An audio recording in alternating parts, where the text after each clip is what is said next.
Once again, I am at Limmeridge. I have gathered some flowers from the garden and have brought them to the churchyard.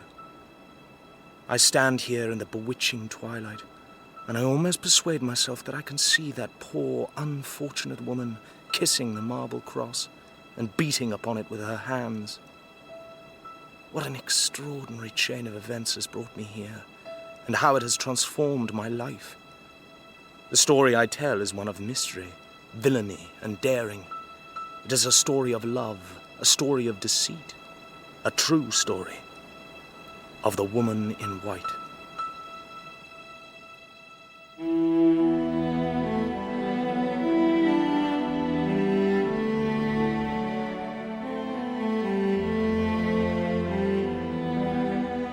The Woman in White by Wilkie Collins. Dramatised for radio in 4 episodes by Martin Wade. With Juliet Aubrey as Marian Halcombe, Toby Stevens as Walter Hartright, Emily Bruni as Laura Fairle, Edward Petherbridge as Mr. Fairlie, and Jeremy Clyde as Sir Percival. Episode 1.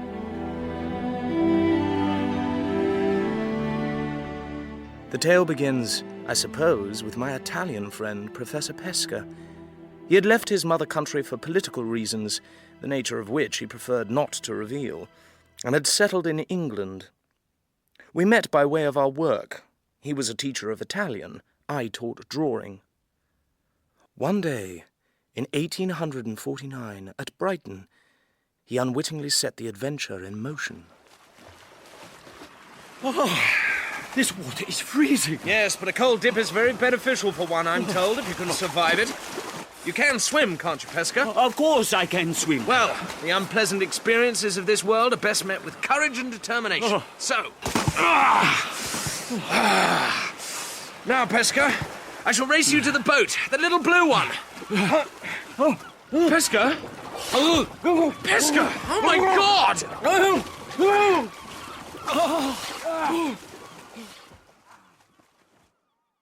My good, dear chap, you know, of course, that I can never repay you. I don't wish you to repay me. I will always be in your debt.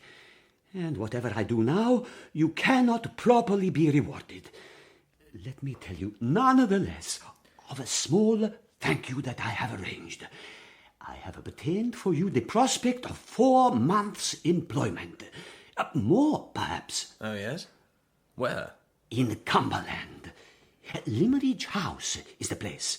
Your employer is certain Mr. Frederick Fairle.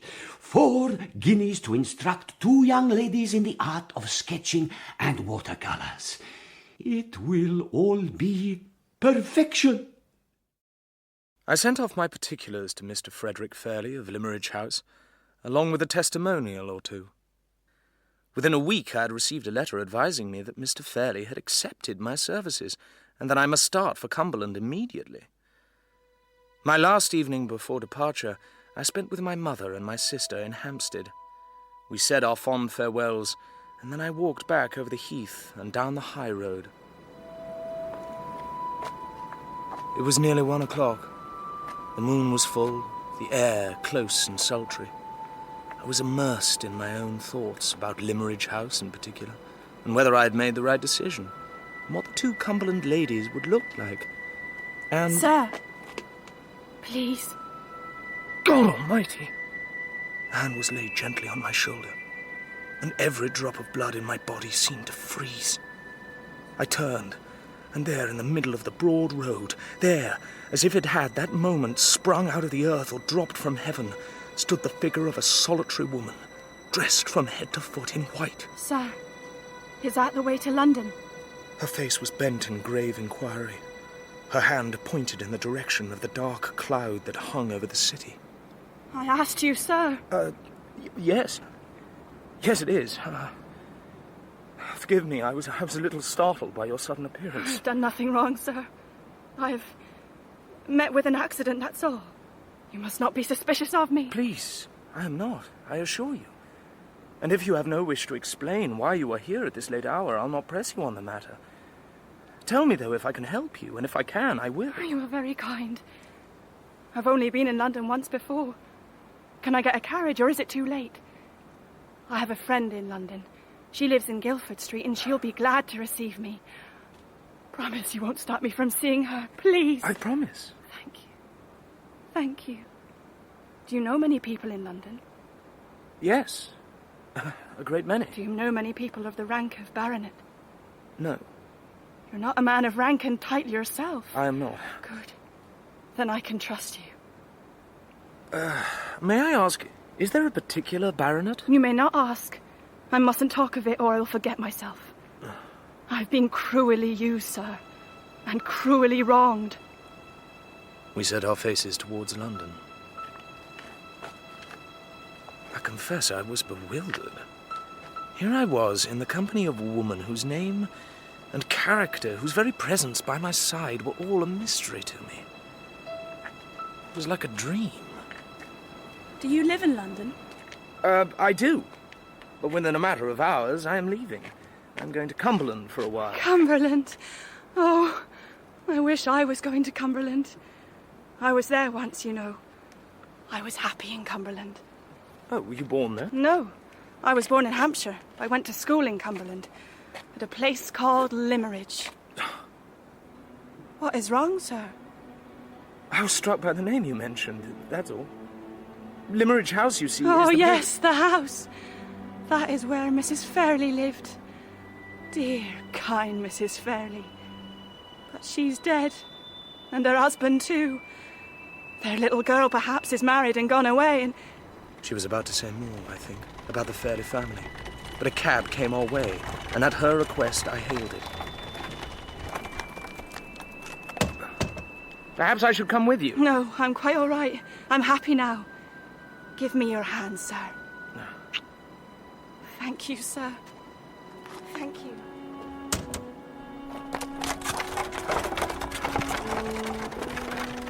I watched the cab disappear from view. I was perplexed, troubled. I had an uneasy sense that in helping her I might have done wrong. At the same time, however, I didn't know how I could have done right. On the opposite side of the road, I noticed a policeman strolling in the direction of Regent's Park. A carriage drove past me and pulled up alongside the policeman. Tell me, have you seen a woman pass this way? What sort of woman, sir? A young woman in a white gown. No, sir. Sorry, sir. What's the matter? What's happened? What's happened? She's escaped from my asylum.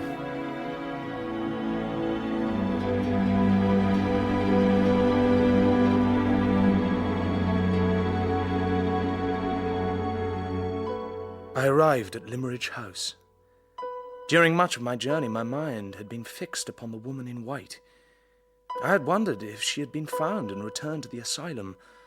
I had wondered what would become of her if she was still free. Now, however, this conjecturing was put aside, for I was about to meet one of the two young ladies of the house. She was at the other end of the drawing room.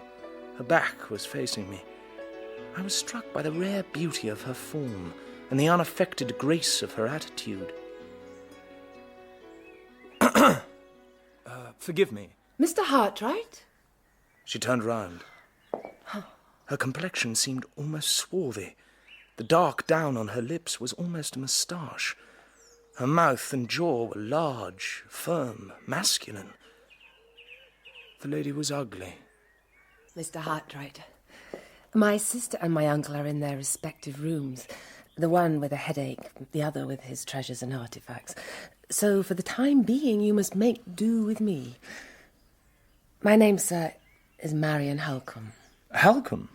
Yes. My late mother, you see, married twice. I am the result of the first marriage, and Miss Fairle is the result of the second.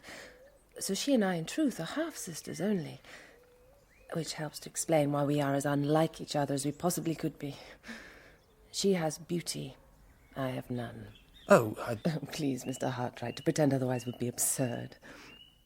To continue, she is an angel, while I am crabbed and odd.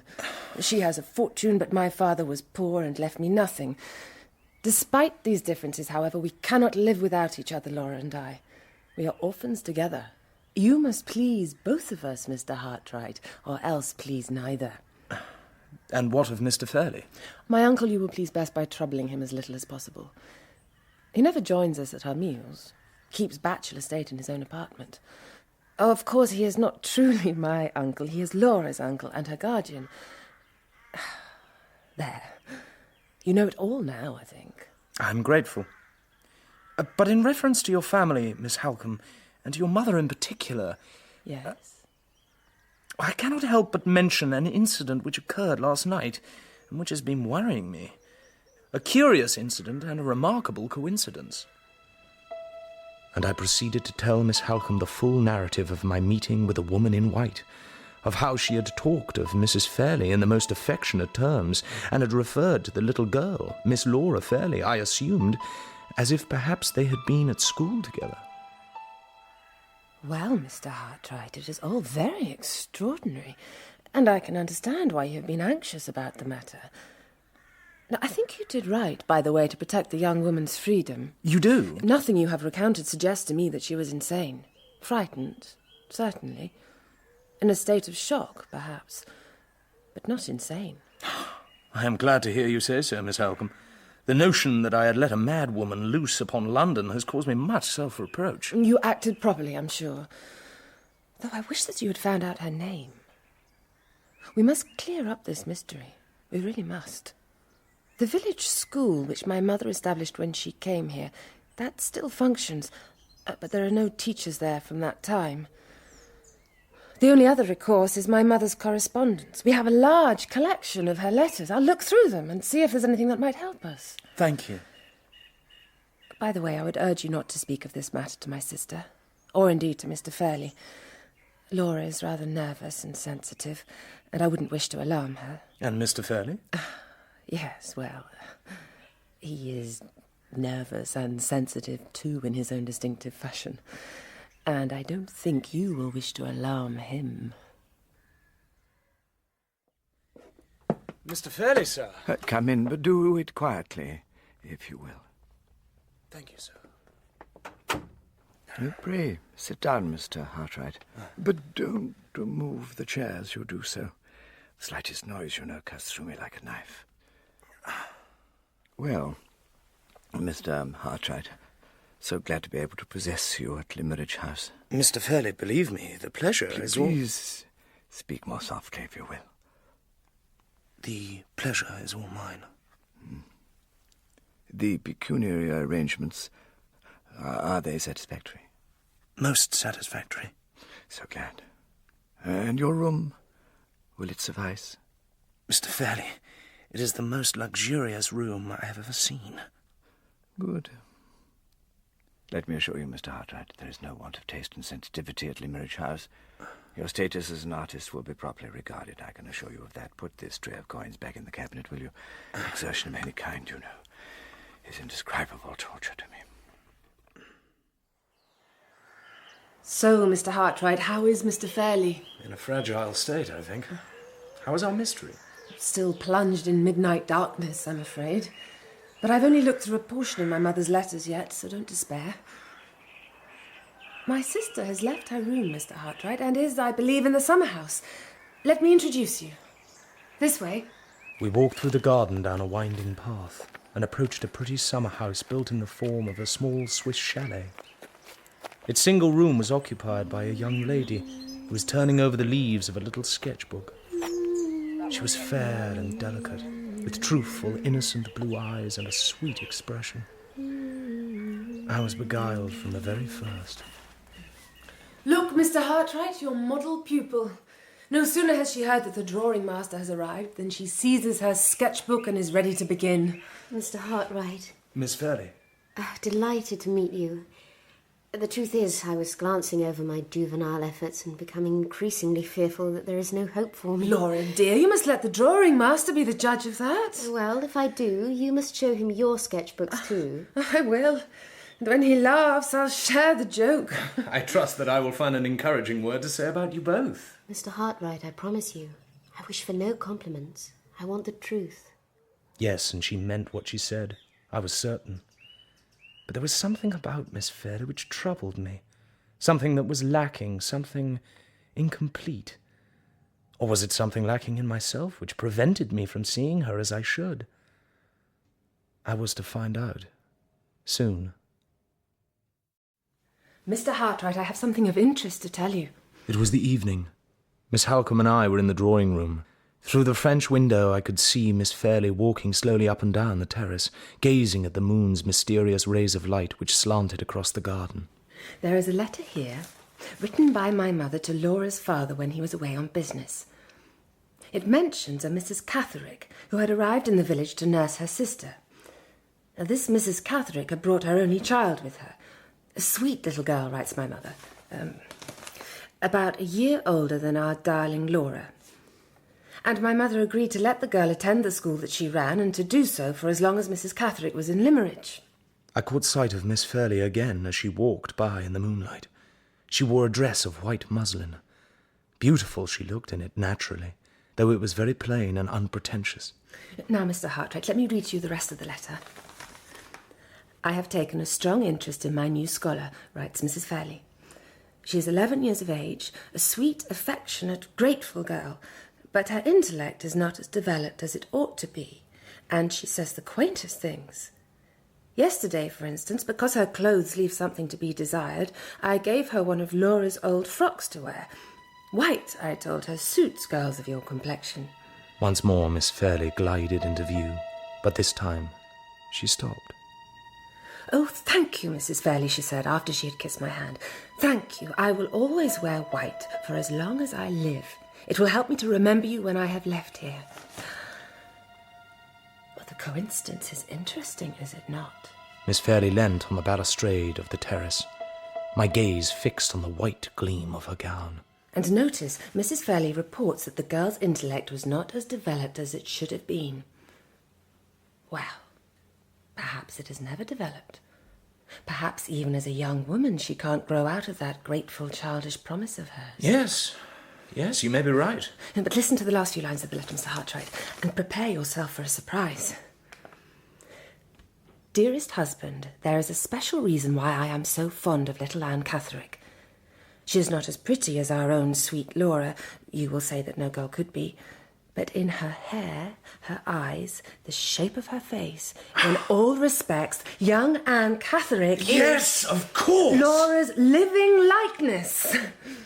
But even before Miss Halcombe had said these words, I had leapt to my feet. The same thrill ran through me as when, that night, on that lonely high road, a hand was laid upon my shoulder. You see it. You see the resemblance, just as my mother did. Yes, I saw it. There stood Miss Fairle alone in the moonlight, and in her stance, the turn of her head, her appearance, she was, in truth, the very image of the woman in white.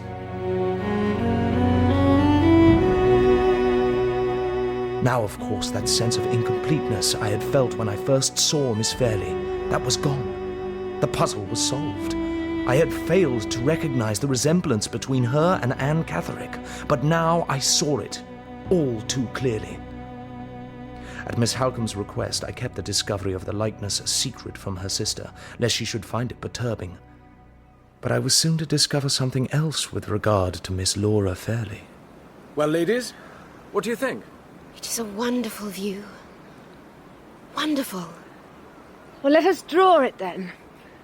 If we are to misrepresent nature, as I always do, let us manage it on a grand scale. An appreciation of the beauties of nature, it does not come to us by intuition. We must acquire it and practice it, and to do so we must struggle against countless diversions and competing attractions. Yes, and even as I spoke these words, my eye was upon Miss Fairle, not upon the leaping waves and sandhills and moorland. My feelings were all for her, not for the distant scene. I was in love.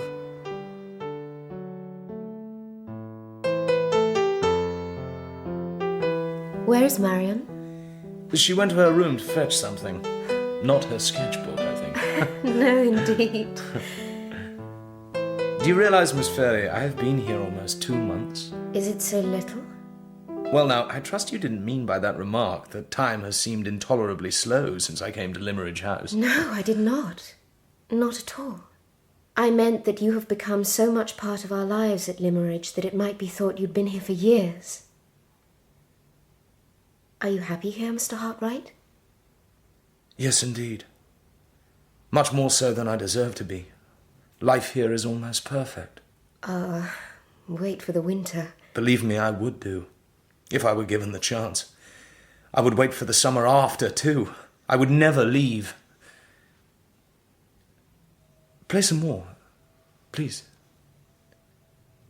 It didn't occur to me that my words had betrayed me, or had startled Miss Fairlie into a sudden knowledge of the truth.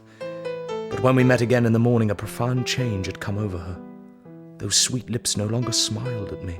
Her features had lost their animation. There was a coldness in her. Her nature, too truthful to deceive others, was too noble to deceive itself. It declared, "He loves me, and I am sorry for him." Good morning, Miss Fairlie. Good morning, Miss Halcombe. Good morning. It is cooler today. Yes, The end of the summer, I fear. yes. The end of the summer. It is so cool, in fact, that I think I'll go indoors. Before you do, Laura, I have talked with your uncle. He thinks that the purple room is the best, and it is being got ready. Oh, and he confirms that Monday is the day, not Tuesday. Monday. Very well. You'll excuse me. You're expecting a visitor? Yes. And his arrival, as it happens, is not unconnected with something that I have to tell you. Mr. Hartright, I am not one, as you know, who likes to flatter. When I say, therefore, that in the time you have been here I have come to form a strong regard for you, you will know that I speak the truth. I'm very grateful. I would also like to think, Mr. Hartright, that you and I are friends. I would like to think so, too. As your friend, therefore, I must inform you, in my own plain, blunt language, I have discovered your secret. My secret? You need not make a confession, though you are, I know, too honest to attempt a denial, nor are you to be blamed. Pitied, rather. By forming an attachment to my sister, you are guilty of weakness and of lack of attention to your own best interests, but nothing worse. Miss Halcombe, Let me continue. As I say, you are not at fault. Nevertheless, the situation is this. You must leave Limmeridge House. Leave? Yes, you must. When? As soon as possible, before more harm is done. Mr. Hartright, this has nothing, I am glad to assure you, to do with the painful question of rank and standing. Nothing at all. I would ask you to leave where you are representative of the oldest and wealthiest family in England. Then may I know why? Laura Fairlie is engaged to be married. Married? I see. Mr. Hartright, you must leave for her sake as well as your own. Your presence has unsteadied her and made her unhappy. You see, it cannot be said that her engagement has a strong hold upon her affections. Can it not? It is an engagement of honour, not love. One which was sanctioned by her father on his deathbed. She was content to make her promise to the gentleman in question. She was settled in her mind and in her heart. But your arrival has threatened to disturb all that. Be kind to her, therefore, just as you were to that poor woman in white.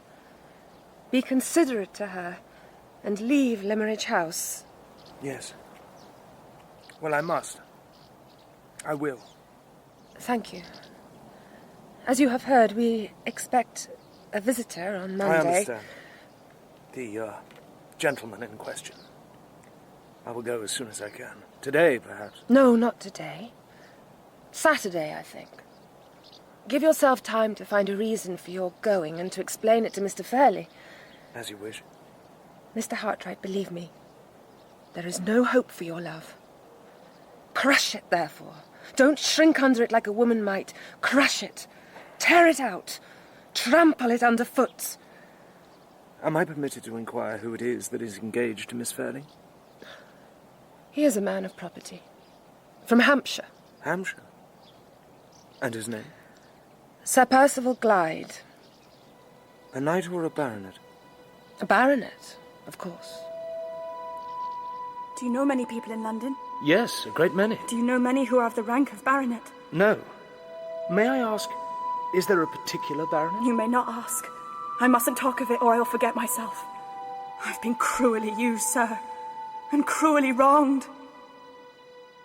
I went indoors, back to my room. Thoughts and feelings crowded in on me. Sorrow, pain, bitterness and envy at the news of Miss Fairle's engagement. Fear and foreboding, too. The various circumstances. The woman in white's fondness for Miss Fairle's mother. Her remarks about a certain baronet. The fact that Sir Percival had property in Hampshire, where the woman in white had said that she was born. None of these perhaps exceeded the realm of coincidence. But the sense of eeriness and danger remained. The feeling that I was linked to a chain of events which even my departure from Limmeridge House would be powerless to break. Come in. Mr. Hartright. I had hoped that all painful subjects of conversation were exhausted for today, but it is not to be. There is, I fear, some villainy at work, an attempt to frighten Laura. To frighten her? An attempt, indeed, that has succeeded. Here.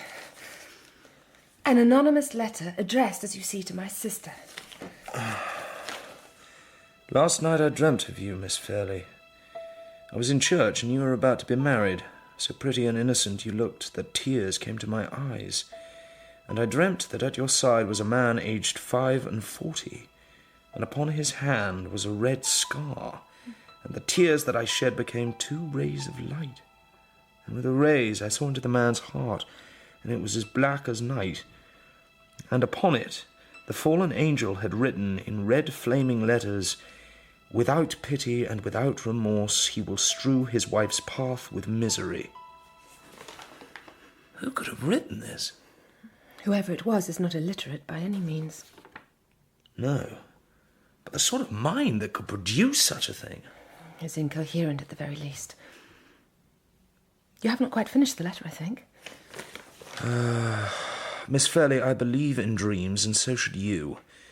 Inquire, I beg you, into the past life of that man with the scar on his hand. I urge you to do this because I have a great interest in your well-being. You are the daughter of a woman who was my first, my best, my only friend. I have been asking myself what should be done. I might seek legal advice, of course. I could do so tomorrow, indeed, when Mr. Gilmore arrives. Mr. Gilmore? He is the family solicitor, an old and trusted friend. His visit, I take it, is in connection with the marriage, yes. I ought to tell you that during his stay here, Sir Percival intends to fix the date of the wedding. He has told Mr. Fairle that he is anxious that it should take place before the end of the year. Does your sister know about this? Oh, she does not know. Was it posted here? No, a lad from the village brought it. I saw him myself. He said he was asked to do so by an elderly woman whom he'd never seen before. Perhaps we should take a walk into the village and see what we can discover. The letter didn't mention Sir Percival Glyde by name. No, it did not. But there were 1 or 2 particulars about the man in the dream. Yes, and they apply with accuracy to Sir Percival. The scar, which came from a wound that he received in Italy. His age? Yes, Sir Percival is 45, I believe. 45. And Miss Fairle is so young. True, but that doesn't mean they cannot both be happy. Our inquiries at Limmeridge made no progress, and our walk through the village took us at length to the school. It was by now late afternoon, but we found a classroom still occupied by Mr. Dempster, the schoolmaster, and a sturdy, white-headed boy whose name, it emerged, was Jacob. I've been obliged to detain young Jacob, Miss Halcombe, because he's been frightening his fellow pupils. Frightening them? How? He's been telling them that he's seen a ghost. Well, I did see a ghost. You see? He persists in spite of all that I say to him. When did you see it? Yesterday evening, miss. Miss Halcombe, please. It was all in white, as a ghost should be. All in white? Yes, sir, from head to foot, sir. Where was it? In the churchyard. Of course it was. You've rehearsed your story well, Jacob, and you've taken the trouble to make it follow the traditional lines. I suppose you can also tell me whose ghost it was? Yes, miss, I can. Miss Halcombe, I know this boy. He's a very wayward boy. Whose ghost was it, Jacob? It was the ghost of Mistress Fairle. What? What did you say? Mistress Fairlie, she that founded this school. You must forgive him, Miss Halcombe. He thinks he saw a white figure standing by the marble cross, and of course he and everyone in Limridge knows that the cross is over Mrs. Fairlie's grave. Therefore... Yes, I understand. Listen, Master Jacob. Whatever it was you saw in the churchyard, or claim to have seen, you did not see a ghost, so let us hear no more about it. Miss Halcombe. Yes? I must tell you, in my opinion, it was Anne Catherick that the boy saw. Anne Catherick? It may seem preposterous, I know, but he talked about a figure in white. Well, yes, as a ghost should be. It's possible, Mr. Hartright, that he invented the whole tale. But we know how dearly Anne Catherick loved your mother. If for some reason she had come to the village... Mr. Hartright... If she were here, would it not be natural for her to visit Mrs. Fairlie's grave? It might well be, yes, but who is to say that she is in the village? The likelihood appears stronger, Miss Halcombe, if one considers the letter that was written to Miss Fairlie. The letter? I said nothing to you at the time. I had this notion, but decided that my imagination must be getting the better of me. You believe Anne Catherick wrote that letter? Yes, I do now. These two events, the sending of the letter and the sighting of a figure in white, they surely bear each other out. Anne Catherick is in the village. I'm almost certain of it. Miss Halcombe, show me the churchyard if you would, so that I can see your mother's grave. She took me to the churchyard, and then went straight back to the house. I found the grave and looked around it. I looked at the marble cross. On the side which bore the inscription, the cross was clouded here and there by weather stains. But on the other side, I noticed that it was completely unmarked. Have you brought any news? Yes, Miss Halcombe, I have. Someone has indeed been visiting your mother's grave. Someone has been cleaning the cross. The work is quite recent, that's clear enough. And it is not yet finished. I see. I intend to go back to the churchyard. It was in the evening when young Jacob saw the figure there. Perhaps this evening the figure will return.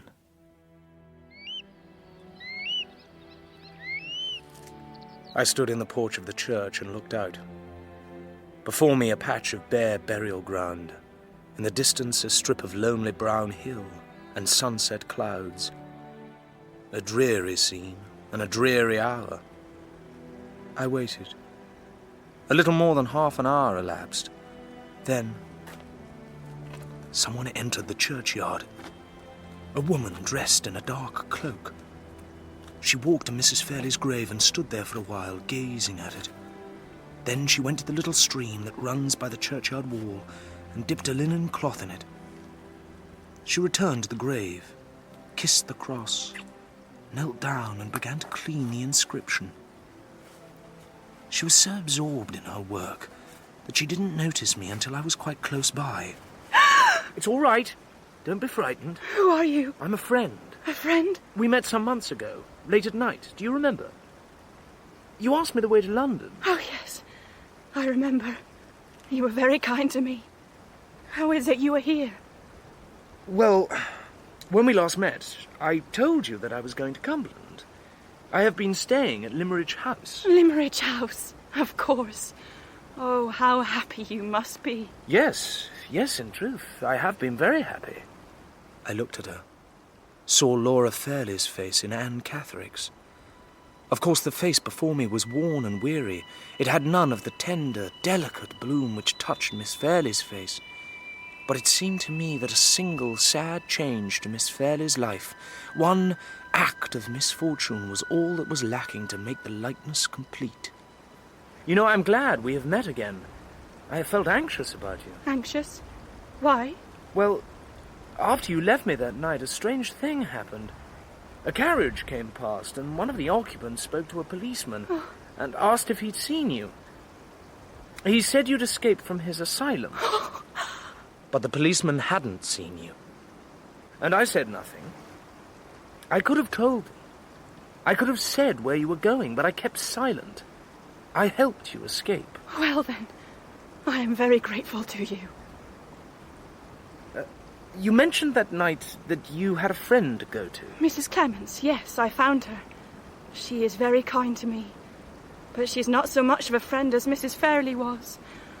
Dear Mrs. Fairlie, my heart aches at the sight of a stain upon her tomb. It ought to be kept as white as snow. Tell me, have you known Mrs. Clements for long? She was a neighbour of ours in Hampshire. She took care of me when I was a young girl. Had you no father or mother to look after you? I never saw my father. He's dead, I suppose. My mother.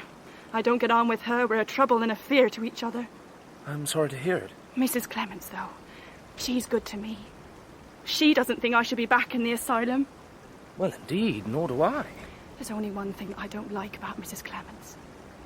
She teases me because I dress all in white. She made me wear this ugly, dark cloak this evening. Do you know Miss Fairle? Does she wear white still as she used to when she was a girl? Is she well and happy? She wasn't very well or happy this morning. Oh. Would you like me to tell you why? She received your letter. How do you know it was mine? How do you know? I didn't write that letter. Yes, you did. And it was wrong of you. It was wrong to frighten Miss Fairle. If you have anything to tell her that is important, you should do it in the proper fashion. If, for instance, there's a good reason why she shouldn't marry Sir Percival Glyde, then no, you must... please, don't say his name. Don't say his name. Come, this won't do. Calm yourself, I beg you. If only I would die, Mrs. Fairle, and be at rest with you. Oh, Mrs. Fairle, you know how I love your daughter. If I could save her, I would. Tell me how to save her. Tell me, please. Before too long, an older woman hurried into view, alarmed by the sound of Anne's distress, and angry with me for frightening a poor, helpless creature. But I managed to appease her, and to discover that she was Anne Catherick's good, kind friend, Mrs. Clements. Soon the two of them left the churchyard. I watched as they went up the path that led to the moor. Watched till all trace of Anne Catherick had faded in the twilight. And I was anxious for her, and sorrowful. As sorrowful indeed, as if it were the last time I would ever see her. You are quite sure? I am, Miss Halcombe. The words she spoke, the look of hatred and fear on her face when I mentioned his name. It was Sir Percival Glyde. I know it, who put her in the asylum. But why he did so, I just can't say. Well, we must discover the reason. And when we do, Sir Percival will have to satisfy any doubts there may be as to his conduct. If he fails to do so, he will not marry my sister, I assure you of that. How much more Anne Catherick is willing or able to reveal is uncertain. But it may be that she'd speak more readily to another woman than she spoke to me. She's staying at Todd's Corner, you say? Yes. Perhaps if Miss Fairle... No, I think not. This business of the letter has upset her enough. I shall go. The following morning, shortly after Miss Halcombe left the house to find Anne Catherick, I headed for Mr. Fairlie's study. A few months ago, Mr. Fairle had declared himself delighted to possess me at Limmeridge House, but I had not set eyes upon him since. Now it was my task to tell him that I was obliged to leave. Something unforeseen has occurred which necessitates my return to London. A matter of life and death, is it? No, Mr. Fairle. Then I do not see that your request has any justification. Indeed, it is highly irregular. I am more disappointed and shocked than I can possibly say. I am very sorry. Not as sorry as I am, Mr. Hartright. I have a right to refuse your application, you know. I suppose you have, but I must advise you, Mr. Fairle, that even if you do refuse me, I still intend... Yes, stop, no. I forbid you to speak to me in that offensive, threatening manner. I forbid you to argue with me. My nerves won't stand it. So? Your request is granted. Thank you, Mr. Fairle. I plan to leave tomorrow. Today, tomorrow, it doesn't matter. But when you do leave, make sure you manage it without a lot of noise. You are back very soon? Yes. Anne Catherick has gone. Gone? She left the farm along with Mrs. Clements at 8 this morning. I spoke with the farmer's daughter there. She said that she was with Anne yesterday evening, a little after you had seen her, and that as they talked, Anne had started showing signs of distress and had fainted. Why? Well, the girl couldn't understand it, but it seems that she had been telling Anne about events at Limmeridge House, and one of the items of news inevitably was Sir Percival Glyde's expected arrival.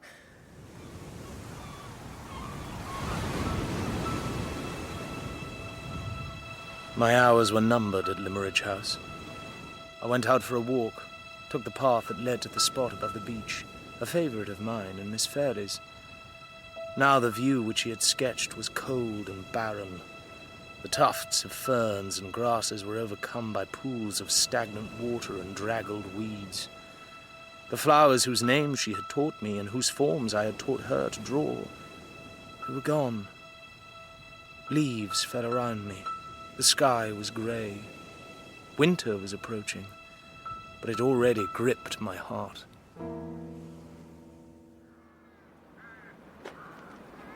My name, sir, is Gilmore. Ah, yes, the family solicitor. Pleased to meet you. Miss Halcombe has already told me about the anonymous letter and has indicated that you have an interest in the affair. Yes. I would like to inform you, therefore, that I have decided to send a copy of the letter to Sir Percival Glyde's solicitor. Have you indeed? I'm glad of that. Thank you. It's an unpleasant, unsavoury business, but Sir Percival's standing is very high, you know, and I'm certain that nothing has occurred which could sully his reputation. Now, I feel quite easy about it all. Oh, do you? In my experience of our sad state of society, things like this happen all too often. Unfortunate women, malicious letters. I'm afraid, Mr. Gilmore, that I see the matter differently. Just so, just so. I am old and I take the professional view. You are young. Your view, therefore, is romantically inclined. Just so. Well, events will decide. Charming places, though it's not what it was. Saturday morning. My bags were being brought down from my room, and it was time for leave-taking. So, Mr. Hartright. Miss Halcombe. Miss Fairlie? I'm very sorry that you are going. Thank you, Miss Fairlie. I shall remember those kind words. I, too, am sorry. Goodbye, Mr. Hartright. Miss Fairlie... Goodbye.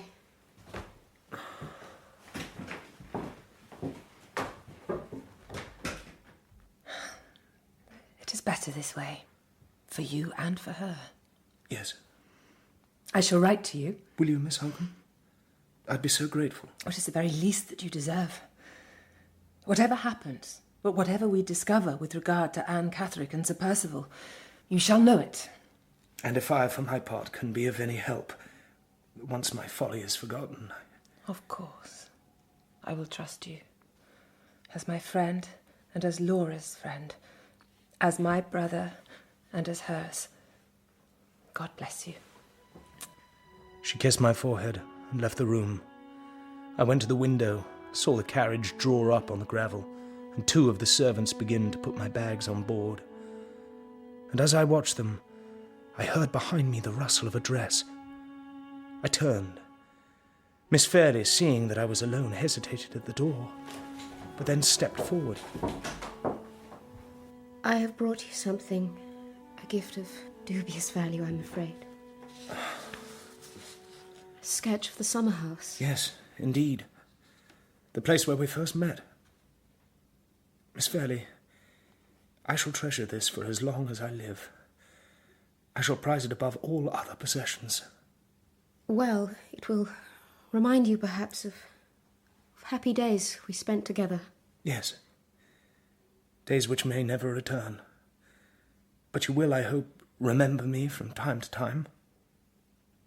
I will. I promise it. Give me your hand. You must leave me now. Please. Leave me. These words were witness to her love for me. These words marked the start of my banishment. I let go of her hand. I said no more. One farewell look I gave as she sank into a chair, and then I was gone. The image of Laura Fairlie was already a memory of an unrecoverable past.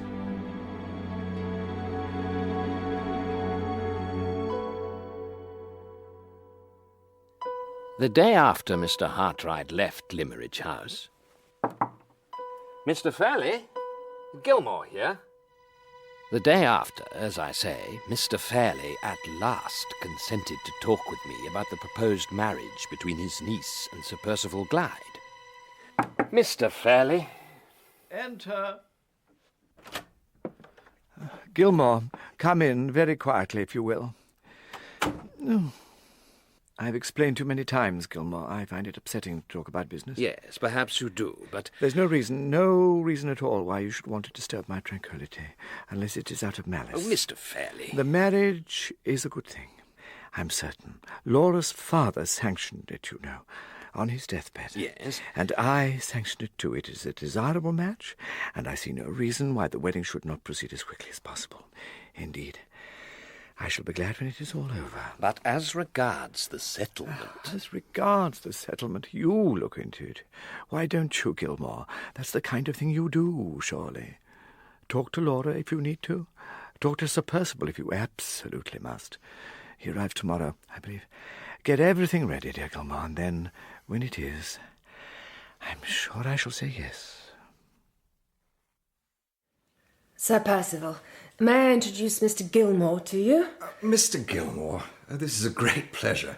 You are, I gather, a devoted friend of the family. Well, I have tried to be of service to the Fairlies, and they, in return, have been indulgent towards my faults. Sir Percival, I am afraid that my sister will not be joining us. Not for a while, at least. She is feeling a little unwell. Oh, I'm sorry to hear it. I'm very sorry indeed.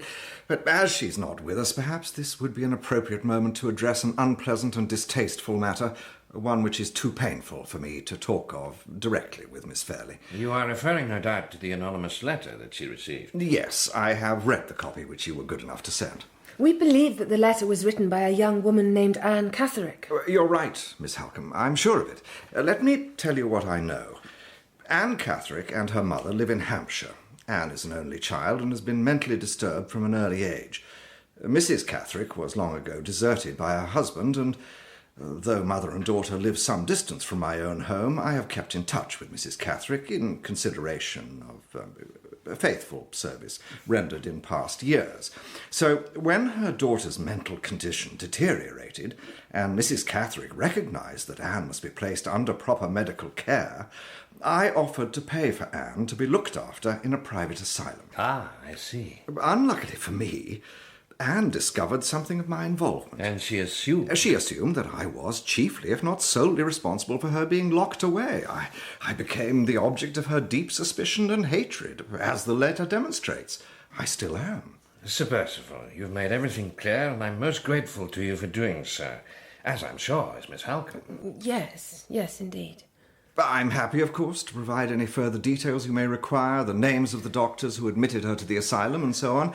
I should add that my solicitor has been instructed to spare no expense in finding the poor young woman and restoring her to medical care.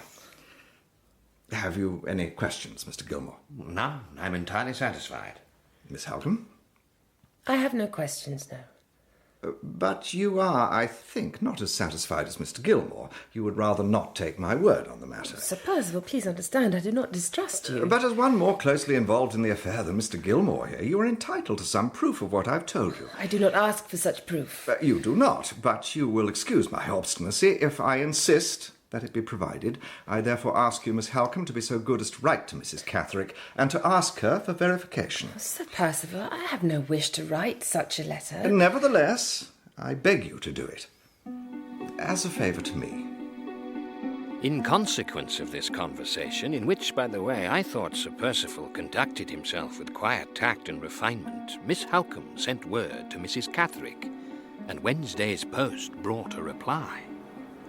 It is, as you see, Mr. Gilmore, a brief, terse letter. Yes, but it is as plain a confirmation of Sir Percival's statement as could be desired, I think. Has Sir Percival seen it? Yes, he has. I suppose now that we have done all that we can. If we are friends of Sir Percival, and we know him and trust him, then we have done all and more. Yes, indeed. And yet, Miss Halcombe, you are doubtful. I ought not to be, I know. I have been over-anxious about Laura, I suppose, and it has unsettled me. Oh, but I do wish that Mr. Hartright was still with us, and I could hear what he thought. You would sooner trust Mr. Hartright's judgment than your own? Well... Or mine? No. Forgive me. Mr. Gilmore, there is another reason for my disquiet. This morning, after I had shown Sir Percival Mrs. Catherick's reply, he began to talk about Laura. About how he had observed that her spirits were low, and that her manner towards him had changed since his previous visit here. And he said... Yes? He said that with regard to the proposed marriage, he would urge Laura to reflect very seriously on two things.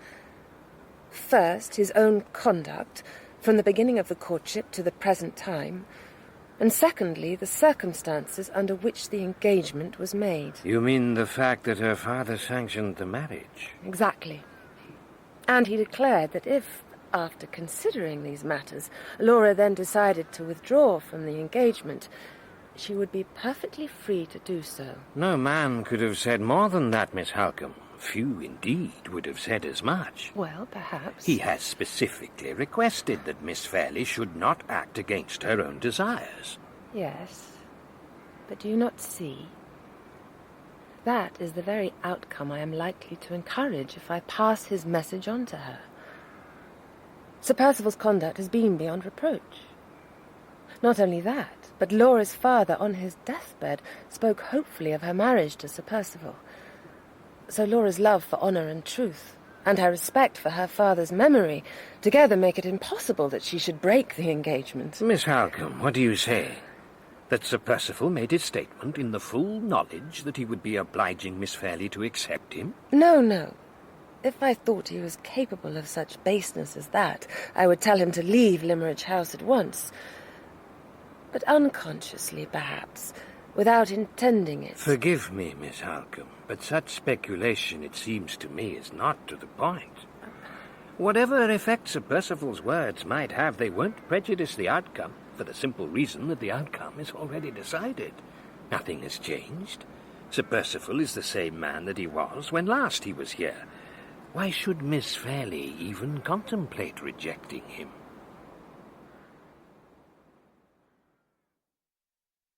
Mr. Gilmore, do come in. I wondered, my dear Miss Fairle, if you and I might have a talk. Of course, take a seat. Oh, thank you. My dear, I have to get back to London today. I'm sorry to hear it. But before I go, I would like us to talk about the engagement and matters related. Must we, Mr. Gilmore? Yes, my dear, I think we must. Your sister advises me that she has spoken to you today about the marriage. Yes. I believe she has told you, among other things, that it had been Sir Percival's purpose in coming to Limmeridge to fix a day for the wedding. But you, it seems, would prefer that it be decided sometime in the future. Yes, that is right. I have to confess I was a little surprised to hear it. You are quite determined about this? Yes, I am. I have asked if I might defer my final answer for a month or two, till the end of the year at the latest. Has Sir Percival... Your sister informed him only a few minutes ago. And? He granted the request straight away, without demur. So, we cannot at present be certain if you are to marry or not. The decision rests with you. But if and when the time comes, I must be ready to draw up a settlement. And to do that, I need to consult you first. If it does happen, if I am... If you are married... Please don't let him part me from Marian. Please, Mr. Gilmore.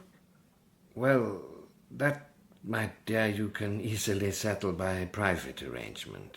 I was referring to your property, to the disposal of your money. If you were to make a will when you come of age, to whom would the money go? Might I leave it to Marian? Certainly, but you should bear in mind what a large sum it is. Do you wish everything to go to her? No, not quite everything. There is someone else who might like a little keepsake. If I were to die, I'm sure there'd be no harm in him having it. Mr. Gilmore, I'm so sorry. Forgive me. Oh, my dear, please, there's nothing to forgive. You have not been well. I wish you were not leaving us. I wish things were as they used to be. Mr. Gilmore, I wish I could be happy again.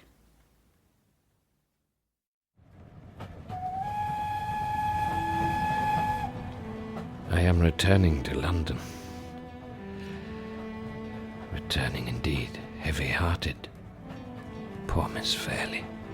So young, and yet already looking back on more cheerful days, and all too clearly anxious and distressed about what is to come. I confess, before I talked with her, I was rather inclined to be on Sir Percival's side, believing he would have had good reason to complain about the wedding arrangements being put off. But by the time I had left her, my sympathies were all with Miss Fairle. Sir Percival is courteous and considerate, delightfully free from pride. But there is a voice within me that says that he is not the man for Laura Fairle. I pray to God, therefore, let him not marry her.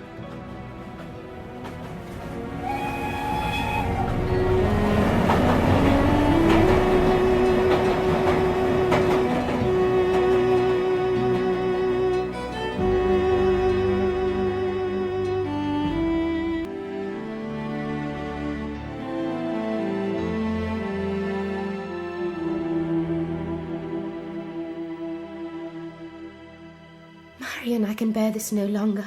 My dear sister. I must finish with it, and I will. You mean you will break off the engagement? No, I can never do that. But I will end this secrecy. I will tell Sir Percival the truth, that I love another. What? You'll make a confession? Yes. And then, if he wishes, he may release me from my promise. But Laura... Dearest sister, he has a right to know. If Sir Percival is to grant my release, he must do so because he knows the truth. The 9th of November. It was arranged that Laura should talk with Sir Percival this morning, and that I should be present too. Laura's courage in this business has astonished me. We have, it seems, changed places. She has been the determined one. I have been all hesitation. Sir Percival, Marian has told me of your offer. She has told me that if I expressed the wish to break off the engagement, you would grant it. That was generous of you. Very generous. However, if it is to be broken off, then the wish must be entirely yours, not mine. Miss Fairle, I promise you, there is no reason why I would want to end the engagement. Oh, but there is. Sir Percival, when our engagement began, I was unable to feel any strong affection towards you, but affection was still mine to give to you if I could. There was no other man, I mean, to whom I felt an emotional attachment. You must forgive me, however, when I inform you that this is no longer the case. Sir Percival, my sister has been more than frank with you. Have you nothing to offer her in reply? I can only repeat, Miss Halcombe, what I've said already. If your sister wishes to break off the engagement, she's free to do so. Sir Percival, let me also tell you that if I do not marry you, I will not marry another. The person who has gained my affection, I have not spoken to him of my feelings, nor am I ever likely to meet him again. I have said all that I wanted to say, more than enough, I think, to give you justification in withdrawing from the engagement. No, Miss Fairle, quite the opposite. You've said more than enough to make it my dearest wish to marry you. I see. Sir Percival, please, I urge you... Forgive me, Miss Halcombe. If your sister had asked for the engagement to be broken, well, I would have submitted. But she has left the decision to me. And since my love and admiration for her are greater than ever, I find myself averse to wrecking my own happiness. I'll not relinquish Miss Fairle. How could I, when she has shown herself to be the noblest of her sex? No, the most wretched, surely, if I must offer myself in marriage when I cannot offer my love. But since my aim will be to deserve your love in return for mine, who knows? In time, perhaps? Never, never. I will be your wife, Sir Percival, your true and faithful wife. But your loving wife, never.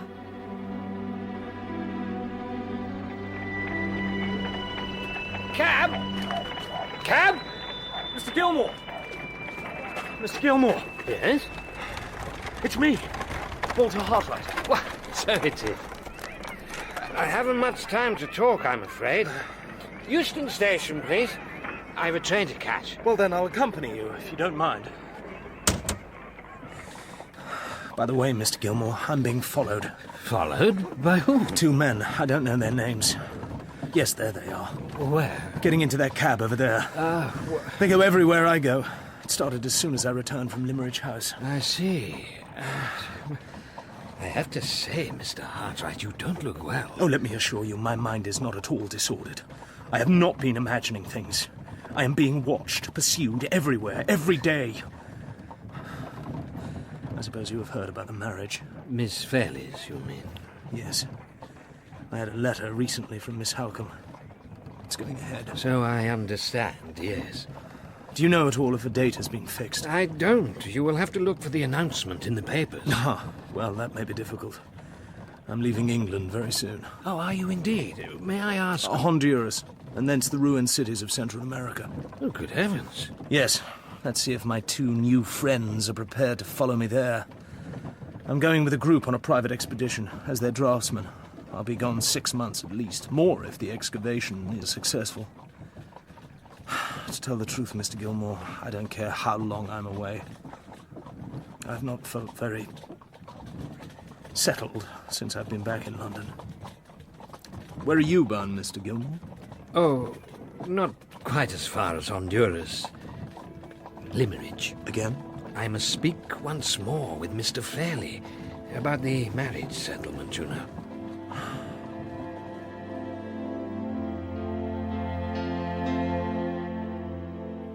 No, Gilmore, you are being heartless, you are being a bully. But I have come here at great personal inconvenience. I did not ask you to come. That is true, Mr. Fairlie, but there is a considerable amount of money involved. There are 2 separate sums to be considered here. First, £10,000, in which Miss Fairlie has what is termed a life interest only. If she were to die before your sister Eleanor, the money would go to your sister. How is Madame Fosco, by the way? I have no idea. You haven't communicated with her about Miss Fairlie's marriage? Heavens, no. I never communicate with her. You may possibly be aware, Mr. Fairlie, that Madame Fosco was more than a little upset by your brother's will. Considering the respective ages of Miss Fairlie and her aunt, the latter's prospects of receiving the £10,000 are rather doubtful. Yes, perhaps. Gilmore... But in my view, the coolness that she has shown towards Miss Fairlie is quite without justification. Indeed, if Miss Fairlie had not interceded on her aunt's behalf, Madame Fosco would not have appeared in the will at all. Well, you see, my brother had a dislike of foreigners, and my sister made the foolish mistake of marrying one. Gilmore, is there any difficulty with all this? I very much hope not, but I am coming now to the nub of the case. The sum of £20,000. Yes, Gilmore. Which sum is to be Miss Fairlie's own when she becomes 21. Now, my stipulation was that if Miss Fairlie were to die without leaving children, the money should go to whomsoever she nominates in her will. Mr. Merriman, on the other hand, Sir Percival's solicitor... he finds this inadmissible. He maintains that if there are no children, then Sir Percival, were he to survive his wife, should receive the entire 20,000 himself. What is your point, Gilmore? My point? My point, Mr. Fairlie, is that Sir Percival has no shadow of a claim to this money. It should be your niece's to dispose of, and it should be under her control. And what you must do, Mr. Fairlie, in order to bring this about, is stand firm. Stand firm? Yes, and then Sir Percival will either give way or else be exposed to the charge of marrying your niece for her money. Oh, Gilmore. The charge might stick, you know. From what I have gleaned, the debts on his estate are enormous. Gilmore, I trust you're not becoming a radical. You mustn't detest Sir Percival simply because he is a baronet. Mr. Fairlie. No, please don't shake the room, O worthiest of all possible Gilmores. Don't get angry. I have no prejudice against Sir Percival Glyde. No husband should have an interest of £20,000 in his wife's death. It is a matter of common legal caution. Oh, is that what you call it? Mr. Fairlie, are you willing to oppose Sir Percival in this business? Oppose him? No. Mr. Fairlie! No, don't upset me. Please don't upset yourself or Sir Percival or Laura. What is the point? My niece is less than half his age. She'll outlive him, surely. We really needn't worry about the £20,000. I won't, at any rate. But... So nice of you to see me. Try not to bang the door. Liverpool. I'm about to leave this country, and my friend Professor Pesca is here to say goodbye. Pesca, whose life I once saved, who as an act of gratitude found me my position at Limmeridge House. I think, my good dear Hartright, that you have no great desire for this adventure. I think you are sailing the ocean simply to get away from here. Yes, Pesca. I'm afraid you're right. That young lady you wrote to me about, your drawing student at Limmeridge, you are in love with her, and the course of that love has not run smoothly. Yes. Right again. I am so sorry. If I had not suggested your employment at that place... Pesca, no more of that, please. You are not gifted with clairvoyance. By the way, you remember perhaps my telling you of a certain Anne Catherick? How I met her the night before I left for Limmeridge? Ah, yes. The strange woman in white. I heard her name mentioned just now. You did? By those two fellows over there, by the wall. You know them, do you? Oh, yes. They've been on my trail ever since I got back to London. Well, I'm afraid the mystery of Anne Catherick remains, and I must leave the solving of it to others. Pesca, give me your hand. I bid you and England farewell.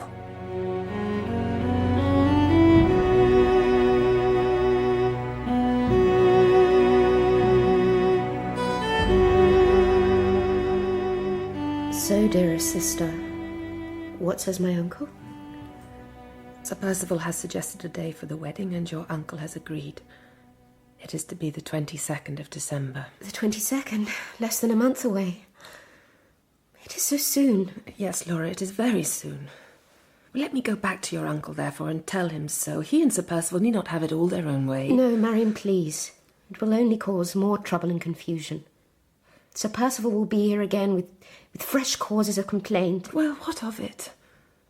Are you to break your heart so that Sir Percival's mind can be at ease? Oh, Laura, why should men be allowed to drag us away from our homes and loved ones, destroy our innocence and peace, and give us nothing in return?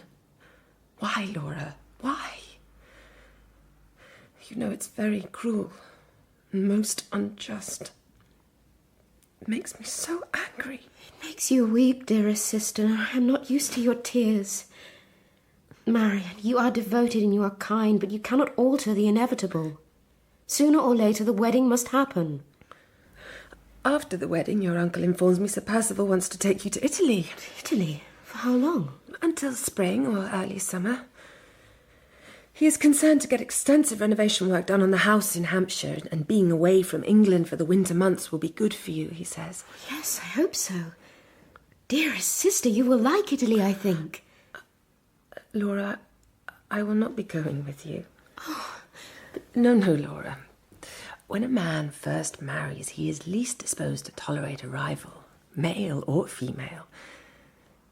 If you still wish that I should share your new home in Hampshire... Yes, of course I do. Well, then I think we would be well advised not to arouse Sir Percival's jealousy on the wedding tour. So, I am to lose you?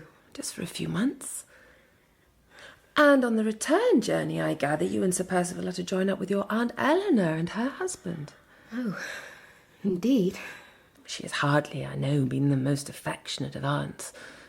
But her husband, Count Fosco, is a friend of Sir Percival's, is he not? Yes, I believe so. So perhaps you and she will be able to meet on civil terms, at the very least. Perhaps. The wedding, I assume, is to be at Limmeridge Church? It is. And when will Sir Percival be here? Some days before.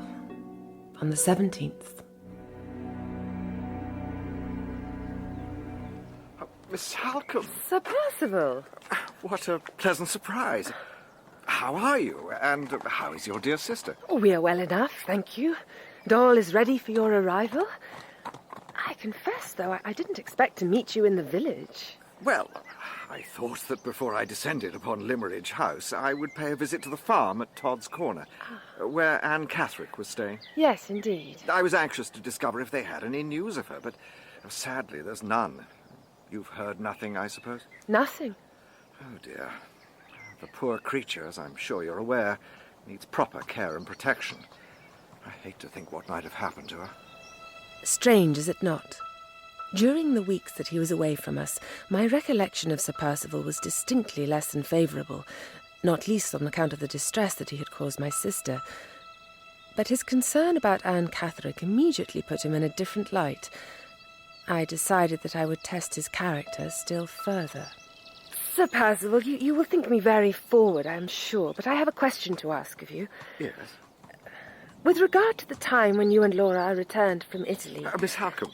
Yes, Sir Percival? If you are about to suggest that you should come to stay with us at Blackwater Park... Oh, I was intending merely to ask what your thoughts were. Miss Halcombe, dear Miss Halcombe, it is the very notion which I was anxious to put to you. If you would share our home and be Laura's companion, you would be conferring on her and me a lasting favour.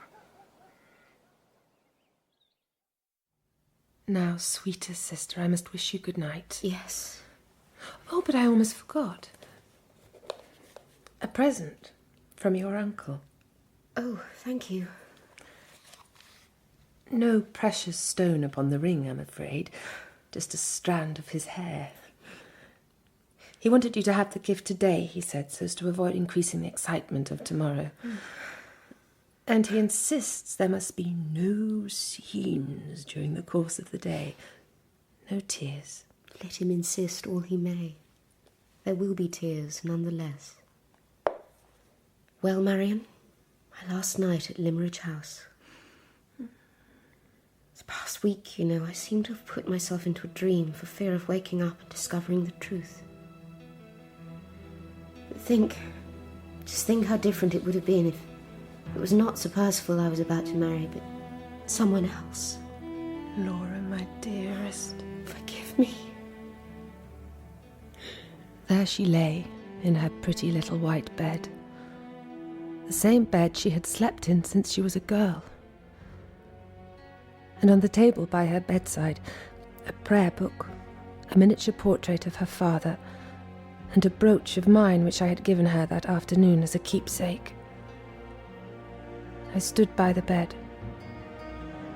Between her half-closed eyelids glistened the traces of tears. Forgive me.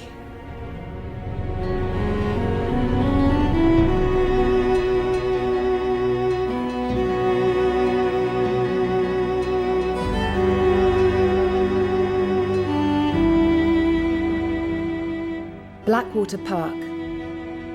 5 months have passed, and more. 5 long, lonely months since Laura and I last saw each other. But she and her husband are due to arrive tomorrow. Aunt Eleanor and her husband, Count Fosco, will be with them. They are staying for the summer. I journeyed here yesterday, and have been made very welcome by the housekeeper, Mrs. Michelson, a clergyman's widow. Blackwater Park, as the county history obligingly informs me, is an ancient and unusual seat, very different from Limmeridge. It has been quiet here, and I have but one incident to report. Mrs. Michelson?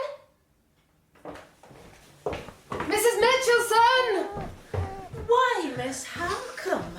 Whatever is the matter? I found this dog while I was walking by the lake. It was in the boathouse. It's been shot, I think. Dear, oh dear. I recognise that creature. Rest it just here, Miss Halcombe. I suppose it was Baxter who shot it. Who's Baxter? The gamekeeper. It must have strayed off the path. Belongs to Mrs. Catherick. Mrs. Catherick? Well, we can bathe the wound, I suppose, but I don't think we'll do much good. This Mrs. Catherick? You know her, do you? Well, I know of an Anne Catherick. Anne, that's right, her daughter. It was because of her that Mrs. Catherick was at the house. She said that the daughter had disappeared. Yes, so I understand. She was asking for news about her. It seems that someone had seen a young woman in the area, a stranger, and she wondered whether it might be Anne. Does Mrs. Catherick live in the neighbourhood? No, she's at Welmingham, 25 miles away at least. Have you been acquainted with her for some while? I never saw her before yesterday morning, though I'd heard of her, of course, on account of Sir Percival's kindness in helping with Anne's medical care. Yes, of course.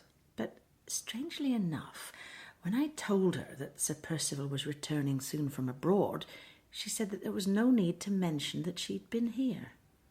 Now, that was odd, I thought. Yes, it was.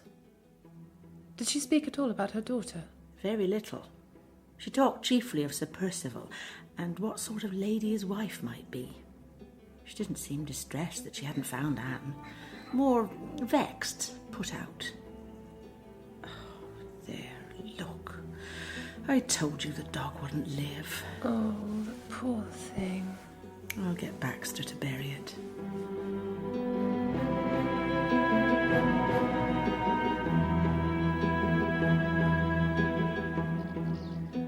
The 12th of June, the evening. At last! At last! They have arrived! Hurry, Mrs. Michelson! Oh, dear, what excitement! Miss Halcombe, glad to see you again. And you, Sir Percival. Welcome back home, sir. Thank you, Mrs. Michelson. Marian! Marian! Oh, my dearest sister! How do you do? Madame Fosco. It's been a long time. Yes, indeed. Come, Fosco, you're holding up the party. The Count at last left the carriage. What an extraordinary sight. So immensely fat he was, and yet he moved towards me on light, nimble feet. I looked at his face as he drew near, and it put me in mind of Napoleon's. The regularity of the features, their grand calmness and power, and his skin, closely shaven, was beautifully smooth, smoother than mine, I fear, and yet I had heard he was almost 60. You must be Miss Marian Halcombe. I am. Delighted to make your acquaintance. Please forgive me for delaying to greet you, but I have some of my family with me in the carriage, and I was ensuring that they are safely in their cages. Their cages? I have brought with me a cockatoo of transcendent plumage, 2 canary birds of unrivaled vivacity and intelligence, and 5 sublime, ineffable white mice.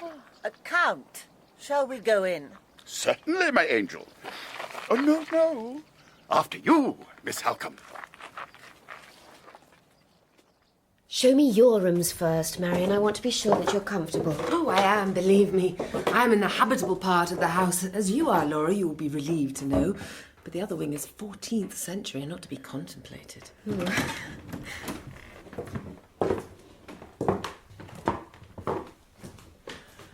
You see? A very agreeable little suite. Yes, indeed. Laura, I couldn't help hearing as we entered the hall. Sir Percival was asking Mrs. Michelson if a gentleman had called recently. Yes, I heard him too. He was very agitated, was he not, when Mrs. Michelson couldn't give him the man's name or say what his business was? Well, in truth, there is something worrying Sir Percival at present. Some difficulty. But he says that he'll be able to resolve it soon. Oh, Laura, I have so many questions to ask you. About Italy, I mean, and all the people you met, and your new life. What it is like to be Lady Glyde. Dearest sister, I shall talk of Italy for as long as you want, but I shall not talk of being Lady Glyde. Whenever you and I are together, Marian, we shall be happier and easier, I think, if we accept my married life for what it is. Or what it is not. Say as little about it as possible. As you wish. I'm afraid this isn't quite like home. That's true enough. But it is so good to have you with me again. To see you surrounded by your possessions. The dear little shabby old bookcase, the horrid heavy man's umbrella, and your writing things. Tell me, Marian, have you been sending lots of letters to people and getting letters in return? In particular, I wonder... Laura, my dear... Just tell me if he is happy and well and has recovered himself and forgotten me and is getting on in his profession. Laura, you ought not to ask me such questions. You promised you wouldn't. Yes, I'm sorry. Anyway, there's been no recent exchange of letters. Or indeed any news of Walter Hartright at all. But I pray for him. Yes, so do I. She has changed. She is less beautiful. The freshness and softness that was in her face, the tenderness, the charm, that's gone. She is changed in that respect. And yet, where one might have expected her to change, because she is a married woman, there she is the same. She speaks of her husband as little as she can, and then it is invariably Sir Percival, not Percival only. There is no sign of any sympathy towards him, or indeed from him to her. Nothing she says convinces me that she is reconciled to marriage. In her heart she is Laura Fairle still, not Lady Glyde. Figaro qua, Figaro là, Figaro su, Figaro giù. Good morning, Miss Halcombe. And to you, Count. You've been walking by the lake. Yes. I was there too, just now. It is the lake, I assume, which gives the house its name, though the water is not quite black. Figaro qua, Figaro là. Sir Percival has some fine beasts here. Figaro su, Figaro giù. And this is a splendid-looking creature, too. Splendid, yes, and very fierce. He is wise to have had himself chained. Excuse me, Miss Halcombe, excuse me, sir. I'm looking for Sir Percival, and I was told he intended going riding. I have not seen him. Nor I. If you should see him, Mr. Merriman has arrived from London. Has he now? He wishes to speak to Sir Percival as soon as possible. He's waiting in the library. Very well. By the way, sir, that dog flies at everyone. I wouldn't go anywhere near it, sir, if I were you. Nonsense! Of course you would. If you were me, Mrs. Michelson, you would have no fear of dogs at all. But of course the reason he flies at people is precisely because they are afraid. Big dogs are bullies. Big dogs are craven creatures. All I need do is approach without fear, place my hand upon his head, and look him straight in the eye. Though that is difficult, is it not, you big coward? Because you will keep looking away. Coward! Bully! You'd kill a cat. You'd kill Mrs. Michelson here. Even perhaps Miss Halcombe. But only because they're afraid of your wicked white teeth and your slobbering jaws. Talking of which, you have besmirched my nice, clean, pretty waistcoat. Get back to your kennel. Tell me, if you would, who is this Mr. Merriman who has come all the way from London? Mr. Merriman is Sir Percival's solicitor. It is clear he was not sent for, else Sir Percival would have been ready to receive him. Yes, Miss Halcombe, you are right, I'm sure. And just, Miss Halcombe, for him to have come all the way from town, he must be bearing some very important and perhaps unexpected news. I never said so. But you thought as much. You're a clever woman, Miss Halcombe. There is little, I'd guess, that escapes you. Laura, I have something distressing to tell you. Well, sister? This Mr. Merriman, who arrived earlier today, Sir Percival's solicitor. Yes? Just now, as I was walking from my room, he and Sir Percival were coming out of the library, and the solicitor was talking about a sum of money, a loan which was overdue, and which could be paid if you were to sign a document. Laura, your husband, I fear, is experiencing some financial embarrassment. Yes, and his being relieved of it depends on me. You're very calm about all this. Well, what you were telling me I had suspected.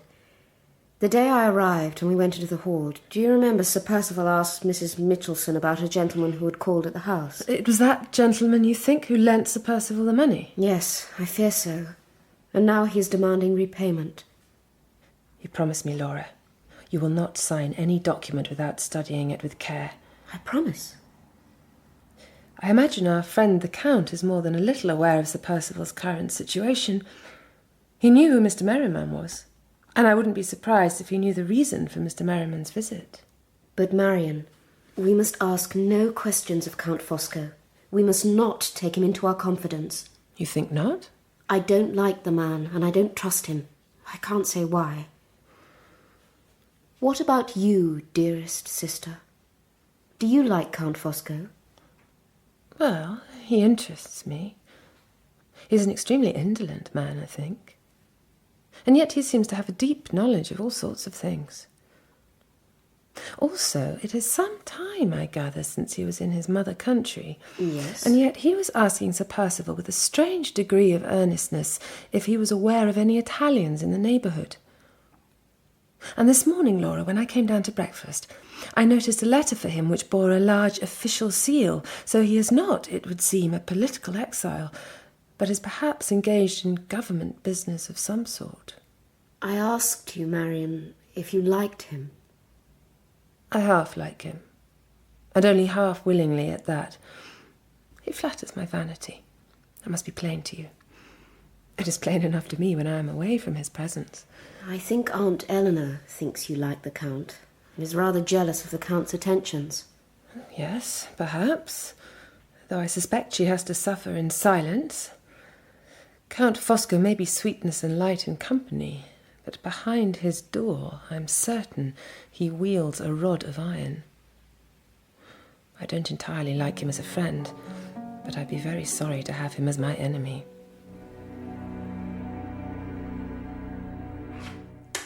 Well, Miss Halcombe? I believe it's all up. But I will fight on. Here you are.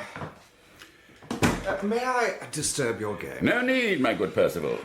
It is, as you say, Miss Halcombe, all up. There, you see, Sir Percival, thoroughly humiliated.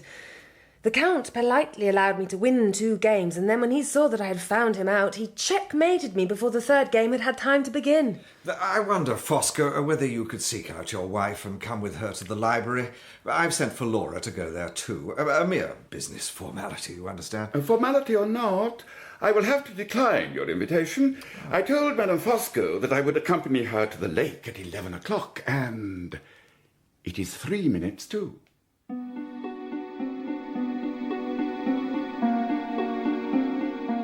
As it transpired, we all went to the lake. Sir Percival readily conceded that his mere business formality could wait until the afternoon, and our party, which also included Count Fosco's white mice, conveyed in a little pagoda of gaily painted wirework, was soon encamped in the boathouse at the lake's northern end. You have to admit, it is a very gloomy lake. My bailiff, you know, he's quite sure it has a curse upon it. Just the place for a murder, he says. I think it is a very bad place for a murder. The water's too shallow to hide the body, and the murderer's footprints would show too clearly in the mud. A fool would commit a murder here, but not a wise man. As we sat, Laura worked at her sewing, and Madame Fosco was embarked upon a favourite pastime of hers, rolling cigarettes for her husband. The Count, meanwhile, had freed his mice from their cage. Pretty mouses, harmless little mouses. And he watched them as they scampered over the undulations of his vast clothing. Myself, I am sorry to hear the lake connected with anything as horrible as a murder. And I am sorry, too, that I'm being asked to think of wise murderers and foolish murderers. A truly wise man surely would be a truly virtuous man, and would therefore have a horror of crime. My dear lady, what an admirable sentiment. I'm sure I must have seen it in a copybook, or a sampler.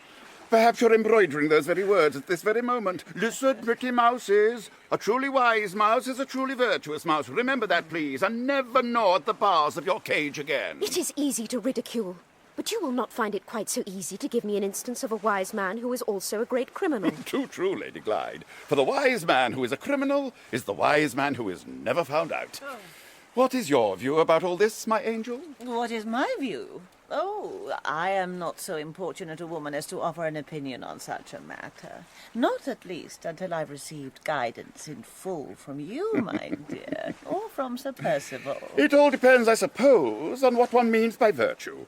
I regard myself as a citizen of the world, and I tell you, I've met with so many different sorts of virtue that I'm puzzled to say which is the right sort and which is not. One thing is clear enough.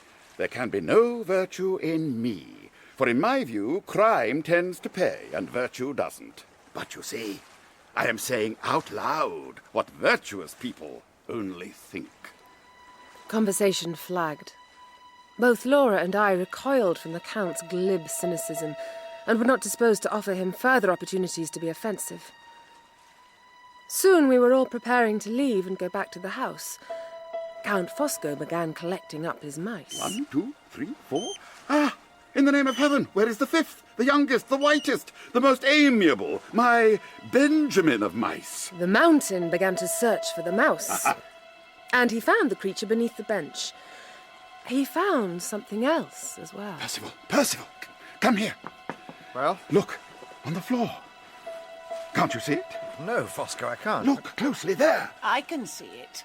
Blood. Blood? It's all right, Laura. I know what happened. The day you arrived, I found a dog lying here. It had been shot. Whose dog was it? It wasn't one of mine. No, Sir Percival, it wasn't one of yours. Well, so whose was it? Well, Mrs. Michelson said that it belonged to Mrs. Catherick. Mrs. Catherick? The previous day, apparently, she brought the dog with her. She came to the house and spoke to Mrs. Michelson. What? Oh, what the devil did she want? Who else saw her? My dear Percival, gently, please. Who else saw Mrs. Catherick? No one, so far as I know. Perhaps, my dear Percival, you should consult Mrs. Michelson about this woman, since she was the one who met her. Yes, I'll do that straight away. Will you all excuse me? Now, Miss Halcombe, let me return Benjamin to his cage, and then, if you would be so kind, you will remedy my state of ignorance. And mine, too. Sir Percival, you know, has told us nothing about this Mrs. Catherick. And you, Marian, have told me nothing either. So, Miss Halcombe, speak, please. Who is this woman? And why is my friend so agitated by news of her visit? I would have liked to have told them very little, for I did not wish to alarm Laura, and I was reluctant to act as an informant to the Count. But the latter was full of eager curiosity, and Laura was prompting me too. So I said what I knew. That Mrs. Catherick's daughter Anne was mentally disturbed, and that Sir Percival, for whom Mrs. Catherick had rendered service in the past, had arranged to have the daughter confined in a private asylum, for which reason Sir Percival was hated by Anne. And I told them what Walter Hartright had told me about his meeting with Anne after her escape from the asylum. Sir! Sir! God almighty! Who's that? Please! I turned, and there in the middle of the broad road stood the figure of a solitary woman, dressed from head to foot in white. I've done nothing wrong, sir. I have met with an accident, that's all. You must not be suspicious of me. I told them of how Mr. Hartright had met Anne Catherick again, when he was at Limmeridge, and of how she had wanted to prevent Sir Percival from marrying Laura. But while I talked and observed the Count's rapt attention, a thought occurred to me. Count Fosco was a close friend of Sir Percival, and seemed knowledgeable enough about Sir Percival's affairs in general. Why, therefore, should he have been kept ignorant of the story of Anne Catherick? Miss Halcombe. Do come in. I understand that you wish me to act as a witness. Yes, if you would be so kind. The postponed business formality was about to commence, and I had been summoned to the library. Laura was seated at the writing table, uncertain, apprehensive. Sir Percival, almost as apprehensive himself, stood behind her. Count Fosco was at the other end of the room. He was smoking a cigarette and picking off the dead leaves from a vase of flowers. I'm afraid, Miss Halcombe, that I am to blame for you being given this duty. Sir Percival had asked that my wife should be a second witness, but I, being Italian, am a wily, wary character, and prefer that the two witnesses be independent of each other. As it happens, there is no reason for your objection. The law of England... Yes, Percival, I'm sure. But apart from the law of England, there is the conscience of Fosco. Well, your conscience is appeased. Oh, by the by, I'm obliged to leave you all for the rest of the day. It's a matter which can't be put off, I'm afraid, but I shall be back in good time tomorrow. Now, this is the document. No, keep it folded, please. If you would sign here, Laura. Fosco, witnessing a signature is not to be done by gazing out of the window. Sign here, Laura. What am I signing? My dear, it's a purely formal document, full of legal technicalities and so on. I haven't time to explain it now. But surely before my sister writes her name, she should know what the document says. Oh, nonsense, Miss Halcombe. It's nothing she needs to be concerned with, and even if I told her, she wouldn't understand it. Let me try to understand it. Whenever Mr. Gilmore had some business matter for me to deal with, he always explained it first, and I always understood. Well, perhaps, but he's a solicitor, and he's obliged to explain. I am your husband, and I'm not obliged. In that case, may I not at least unfold the document so I can see what is written there? You distrust me. Go on, speak out, say it in front of these witnesses here. You distrust your own husband. Percival, control your temper. Lady Glyde is right. Is she indeed? Yes, Sir Percival, she is. And I shall not witness her signature unless she has first understood what it is that she is signing. Oh, really? Well, next time you invite yourself to a man's house, Miss Halcombe, you might consider your conduct. Taking the wife's side in a matter which doesn't concern you, it's a poor way of repaying hospitality. How dare you? Laura, sign the document, please. I demand that you sign it. Sign the document. Calm yourself, Percival. I will sign it with pleasure, if only you will treat me as a responsible being and allow me to know what the document is about. Count Fosco says I am right. Why do you treat his scruples so much more indulgently than mine? Scruples? It's rather late in the day for scruples. I'd have thought you'd have got over any weakness of that sort when you made a virtue of necessity and agreed to be married. A virtue of necessity? Percival! I'll not sign the document. I'll not sign it until you let me read every word from the first line to the last. One moment, Lady Glyde. Come, Marian. Just one moment, I implore you. Is it absolutely necessary, Percival, that this document be signed today? It is necessary to my plans and wishes. But it is possible for the signature to be put off till tomorrow? It can be, I suppose, if it must. Then put it off. Very well, then. Until tomorrow.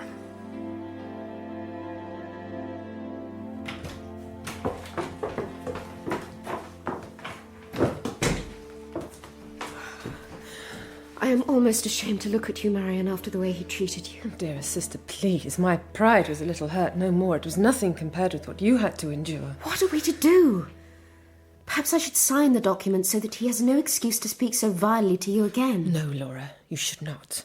For that reason, least of all. Well, he has left us for a little while. Yes, gone to Welmingham, perhaps, to interrogate Mrs. Catherick about her daughter. Perhaps. But wherever he is, we have some respite. Oh, Marian, if only there was a friend to help us. A true, dear friend. Yes. The Count, I think, was on our side just now. For his own purposes, no doubt. I thanked him afterwards. Though he can't be trusted, perhaps his influence will ensure that Sir Percival is more restrained in his conduct, that I am not thrown out of his home for my insolent behaviour. Marian, don't speak of such a thing. I have noticed such a change in Sir Percival since he was here. I am forced to think that the politeness and modesty and delicacy that he displayed before was all a sham, that he was playing a part in order to win your hand. Yes. And now, having achieved that end, he has dropped his disguise and shown himself to be... mean, brutal, cunning, willing to use fraud and deception to obtain your money. You must not sign that document, Laura. Not unless you are shown its contents and are satisfied by them. But if he should press me as he did today... We must resist. We must equip ourselves with sufficient knowledge to help us fight him. Yes, but how? Well, let me think. I could write to Mr. Gilmore, I suppose, and seek his advice. Yes, indeed. Oh, but Sir Percival will demand that I sign the document tomorrow. How shall we get the answer in time? I'll ask Mr. Gilmore to send his reply by a special messenger, who must travel on the morning train. With any luck, the messenger will reach us before Sir Percival returns. I wrote the letter to Mr. Gilmore and took it downstairs to the hall. There was a postbag there which was always collected in the middle of the afternoon. I dropped the letter into the bag, and as I did so... Miss Halcombe! Oh, Madame Fosco! How fortunate to have come upon you. I wonder if I might have a word. Oh, very well. In private, I mean. In confidence. Perhaps we should go out into the garden. What happened then? Very little, at first. Round the fish pond we walked several times, and as we did so we talked. But really, Laura, your aunt had nothing very private to tell me at all. What was it she said? Simply how distressed she had been to hear of Sir Percival's recent conduct. How, if it happened again, she might have to think of leaving Blackwater Park. And she was so friendly and concerned, so unlike her customary self, that altogether I became very suspicious. And then? I managed at last to make my excuses and went back into the house. And suddenly I found myself face to face with the Count. He was dropping a letter into the post-bag. We exchanged a few words. He seemed unusually subdued. And then he went to join Madame Fosco. By now, of course, I was decidedly uneasy. I went straight to the post-bag and took out my letter to Mr. Gilmore. Well? It was open. Oh, Marian. Perhaps I had not secured it sufficiently. That is possible. But there is another possibility. Yes, there is, and it distresses me to think about it. I have sealed the letter now and returned it to the post-bag, so we must hope that it arrives safely. And we must take good care, dearest sister, that we are the first to read the reply. At Laura's suggestion, she and I went for an evening walk. There was a sense of blight in the misty, oppressive air. The flowers in the garden drooped, and the ground was parched and dewless. We arrived at the lake. You seem very fond of this dismal place. It's not the lake that attracts me, Marian, but the scenery around. The heath and the fir trees, they remind me of Limmeridge. Nothing else does, I'm afraid. I wish I had never left home. I wish I was poor and had never married. Or at least I wish I'd never married him. Oh, Laura. While we were in Rome, he and I rode out one day to the tomb of Cecilia Martella. It's such a beautiful ruin, so grand. It's built by a devoted husband to the memory of his wife. I said to Sir Percival, before we were married you told me you loved me dearly. Would you build such a tomb for me? He looked away. At length he laughed and replied, if I do build you a tomb, it will be with your own money. Till that day, I'd endeavoured not to think about Walter Hartright. I'd tried my hardest to push him from my mind. But since then, I've let the memory of him come back to comfort me. I've recalled the happy times we shared. I've pictured him and me as husband and wife, living a frugal, simple life. Happy, loving. Oh, Laura. I ought to tell you. Sir Percival knows about him. He knows? Ever since I made that confession to Sir Percival at Limmeridge, when I told him there was someone else. Ever since then, he'd wanted to know who it was. And one day in Rome, when the talk turned to my drawings, he challenged me outright. Your drawing master at Limmeridge, he said. Hartright, it was him. He read the answer in my face. He warned me that if he ever met Walter Hartright, he would horsewhip him, and that I'd repent my love for him for the rest of my life. My dearest, dearest sister. I'm so sorry. It's getting dark. Yes. We should be heading back. Laura, whatever's the matter? Look. Over there. A figure. It's going across the heath. No, I can't. There, at the edge of that bank of mist. Oh, yes. It's stopped now. Is it a man or a woman? Not sure. A woman, I think. It's moving on again. Perhaps it's following us. I can't see it now. Marian, I'm frightened. Well, you needn't be. There's no reason why someone shouldn't be walking here. We're quite near the village, after all. Come on. Marian. Yes? I heard a noise. A twig blown off a tree. No, Marian, there's hardly a breath of wind. I heard it again. Stop. It's coming from behind us. We're being followed. Well, whoever it is, we should walk on. If there is anything to alarm us, the nearer we are to the house, the better. It's still following us. Oh, Marian. Who's there? Who is it? Thank God. It's going away. Marian, I was half dead with fear. Who could it have been? I don't know. But when we get back to the house, I think it would be safest to be silent. Say nothing of this, Laura, to anyone. I slept badly. There was, of course, the mystery of events at the lake to occupy me. But much of the night was given to tears and self-reproach at the thought of Laura's unhappiness, and the fact that it was I who had encouraged Walter Hartright to leave Limmeridge House. It was I who had kept him apart from Laura, because she was engaged to Sir Percival. But I must tell myself, I was not at fault. I acted in good faith, and though Sir Percival deceived me in the past, he will not do so again. Laura will come to no harm, I make that promise. Not while I am with her. Marian, I'm so upset. My dearest sister, what has happened? I've lost your brooch, the one you gave me on the day before the wedding. Well, no matter. It wasn't of much value. It was to me.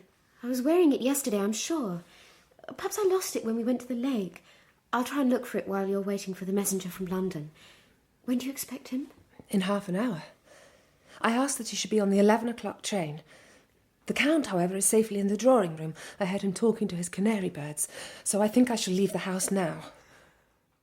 I walked calmly and casually through the grounds. I reached the lodge and waited. At length, a carriage approached the turn into the lane and began to slow. Excuse me! Excuse me! Are you by any chance bearing a letter from London? I am. It's for Miss Halcombe. I am Miss Halcombe. You may give me the letter. Yes, ma'am. Thank you. Oh, and wait, please, if you would, in case I wish to give a reply. Very well, ma'am. I scanned the letter. Mr. Gilmore was alarmed by what I had told him, that was clear. Phrases such as a palpable fraud, a flagrant breach of trust, leapt off the page. The advice was that Laura should withhold her signature and should give us her reason that she wished the document to be submitted to her family solicitor. Excellent, excellent. Is there a reply, ma'am? Simply that I am very much obliged to Mr. Gilmore, that is all. Thank you, ma'am. Very well, driver. Are you going back to the house now, Miss Halcombe? Count Fosco! Yes, I am. So am I. Would you allow me the pleasure of accompanying you? Certainly. My dear Miss Halcombe, you look surprised to see me. Let me make a confession. When my wife informed me that you'd come for a walk, I found that the pleasurable prospect of escorting you was too great to resist. Take my arm, dear lady, if you would. I took his arm and felt tainted by the very act. We walked. The Count said nothing about what he had seen, or about the letter that was in my hand, but it appeared from his manner that he had discovered enough to suit his present objective. We approached the house and found Sir Percival awaiting us. So, here you are. Where's Lady Glyde? She lost a brooch yesterday and has gone to look for it. Well, brooch or no brooch, she has an appointment in the library this afternoon. I expect to see her in half an hour. Before then, Percival, I'd like a talk with you, if I may. More scruples, I suppose. More objections about the document. I refuse to hear them, Fosco. I refuse. But the Count persuaded him, led Sir Percival some distance away and spoke to him in low tones. It was of Laura and me he spoke, beyond a doubt. I went indoors, heart-sick and anxious. See, Marian, the brooch. Dearest sister, well done. Where did you find it? Oh, I didn't find it. Well, then who did? And Catherick. I have met her, Marian. I have met the woman in white. I'd walked through the garden and the wood, and I'd searched by the lake too, without any luck. And then I went into the boathouse and looked for the brooch there. And while I was looking... It's all right, Miss Fairlie. You have no need to be frightened of me. My name is Anne Catherick. Anne Catherick? See? I'm wearing white. I always wear white, in remembrance of your mother. Such a kind, dear lady. You and I used to walk with her to the school in Limmeridge, do you remember? Happy days they were. Happy days. Miss Fairlie, were you searching for a brooch? Yes. I have it here. You found it? Oh, thank you. She came up close to me, gently pinned the brooch to my dress. Her face, near to mine, was so pale and thin and weary. And I was startled because it seemed like my own face reflected, or rather my own face ravaged by illness and care. There we are. Now, Miss Fairle, you have your brooch back. Yes, I'm so very grateful to you. By the way, I'm not Miss Fairle anymore. Last December... Oh, yes. I know you're married. I call you Miss Fairle because I love that name, and the other name I hate. Did you see someone near the lake last night? Did you hear someone following you in the wood? Yes. That was me. I have come to this place to tell you a secret. A very important secret. About the man you have married. And once the secret becomes known, Miss Fairle, it will be his ruin.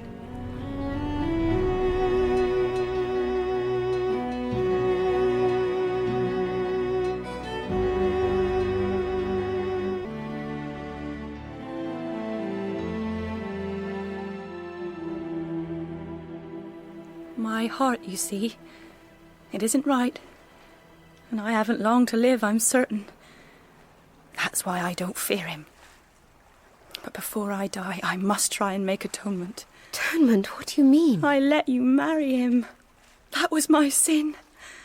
I should have stopped you when I was at Limmeridge. But I became frightened and I fled so that he wouldn't take me back to the asylum. He can't harm me now, though. And if I tell you the secret and atone for my sin, I might meet your mother in the world beyond. Oh, if only I could be buried with her. If only I could wake up by her side when the trumpet sounds and the graves give up their dead. Well then, the secret. Yes. It was because of the secret that he put me in the asylum. My mother knows the secret too. I learned it from her. Tell me what it is. No. Not now. Why not? I think there's someone watching us. There's someone listening. But come here tomorrow. At the same time, alone. I will tell you it then. Did you try to speak further with her? Yes, Marian, I tried, but she refused. She was determined to leave. Do you think she's telling the truth? Do you think there is indeed a secret that Sir Percival is afraid of? I do. I judge her words by Sir Percival's actions. And by his actions it's clear he has something to hide. These journeys that he makes, they relate to Anne Catherick and her disappearance, I'm sure of it. He is determined to find her and prevent her from telling what she knows. Well, Laura, I must give you my news now. Mr. Gilmore has replied to your letter. He has. Here. You will see that he is highly suspicious of Sir Percival's conduct, and is quite positive that you shouldn't sign a document whose contents are kept concealed from you. It should be sent to him first, he says, so that he may advise you. Good. Then I shall tell Sir Percival so. Well, Laura, as it transpires, Sir Percival won't be asking you to sign the document. He won't? Not for a while, at least. Why? What has happened? First of all, dear sister, I'm afraid that Count Fosco saw me when I received Mr. Gilmore's letter. Oh, Marian. He'd followed me without my knowing. And then Sir Percival arrived back, and Count Fosco spoke with him in private. And shortly afterwards the Count came to the drawing-room and informed me that the business of the signature is put off. How very strange. He discovered that I had written to Mr. Gilmore. He guessed, I suppose, that the letter I'd received was a reply. I can only assume, therefore, that whatever conclusions the Count drew from this were enough to persuade Sir Percival to change his mind. Yes, but the question is, what are they planning now? Whatever it is, dearest Laura, the discovery of Sir Percival's secret will surely help our cause. You must keep the appointment with Anne Catherick tomorrow. Oh, I will. It is to be at the boathouse, she said, and at the same hour as today. Yes, that would be 2:30, approximately. Very well. But this time, I'll come with you. She said I must be alone. No, I'll be nearby, and I'll make sure I keep out of sight. But of course we mustn't leave the house together. That would inevitably arouse suspicion. Well, then I'll go first. I'll finish luncheon a little early, and you will follow as soon as you safely can.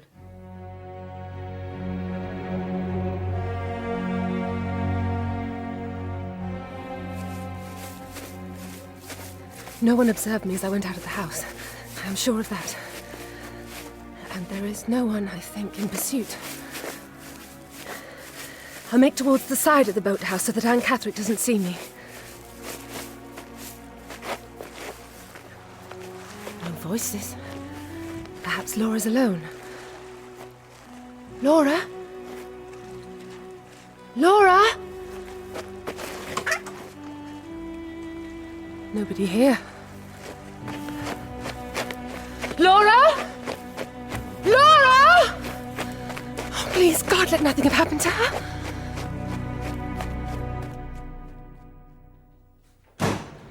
Mrs. Michelson? Oh, Miss Halcombe.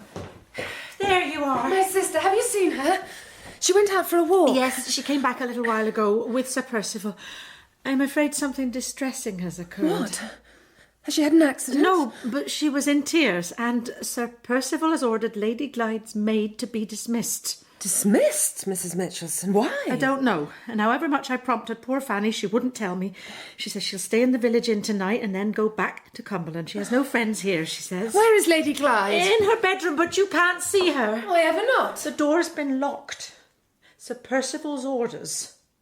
I found Sir Percival in the library, along with the Count and Madame Fosco. They fell silent as I entered. Am I to understand, Sir Percival, that my sister is being kept under lock and key? Yes, that is exactly what you are to understand, and perhaps you should take care, Miss Halcombe, that the same treatment isn't meted out to you. What? Percival! How dare you? How dare you threaten me? How dare you treat your wife in this fashion? There are laws in England, you know, to protect women from cruelty and outrage. If you hurt but a hair of Laura's head, if you try to interfere with my freedom, I will have recourse to those laws, I assure you. You see, Fosco? You see? What have you got to say now? I say what I said before. This is wrong. It is very wrong. And I say this, Sir Percival. If such conduct continues, I will no longer be able to take advantage of your hospitality. I'll not remain in a house where ladies are treated in this despicable way. Oh, will you not? Well spoken, my angel. Sublimely spoken. Thank you. As a rule, Percival, my opinion directs and leads Madame Fosco's, but today, you see, the roles have been reversed. My angel, I'm at your service. If you wish us to leave this house, then leave we shall. So, Percival, what now? What do you say to that? Have it your own way. Have it your own way, damn you, and see what comes of it. So, before you go, yes, the key to Lady Glyde's room, if you will be so kind. The Count, once he had received the key, handed it to me with great ceremony, and I hurried up to Laura's room. Laura, it's Marian! Marian, dearest. Oh, how glad I am to see you. You persuaded Sir Percival? No, I'm afraid it is due to the Count that I am here, and to your aunt. Now, Laura, you must tell me everything. Did you meet with Anne Catherick? What happened? Why did Sir Percival lock you in here? I shall tell you, I promise, but first you must tell me, has Sir Percival relented? Am I still a prisoner? He has given way. You are, as the Count declared, mistress once more in your own house. You know, Laura, I am becoming ever more wary of Count Fosco. His influence over Sir Percival seems to grow greater by the day. Please, don't talk of the Count. I hate him, Marian. I detest him. He is the vilest creature on earth. Laura. He is a spy, an informer. Laura, shh. There's someone outside. Yes, it is I. Oh. Miss Halcombe, you dropped your handkerchief when you were downstairs, and I thought I would bring it to you as I was on my way to my room. Thank you. Thank you, Madame Fosco. Laura, she heard everything you said. Yes, well, what I said is true. I do detest the Count, and he is a spy. He's been spying on you, Marian, and he was spying on me and Aunt Catherick yesterday. He overheard a part of what she said to me. He knew that I was to meet her today, and he advised Sir Percival as much. Where is the note, Laura? Sir Percival has it. Sir Percival? He was waiting for me. I just had time to read it, and then he suddenly appeared and took it from me. Oh, Laura! He demanded to know what Anne Catherick said to me yesterday, every word, from first to last. And?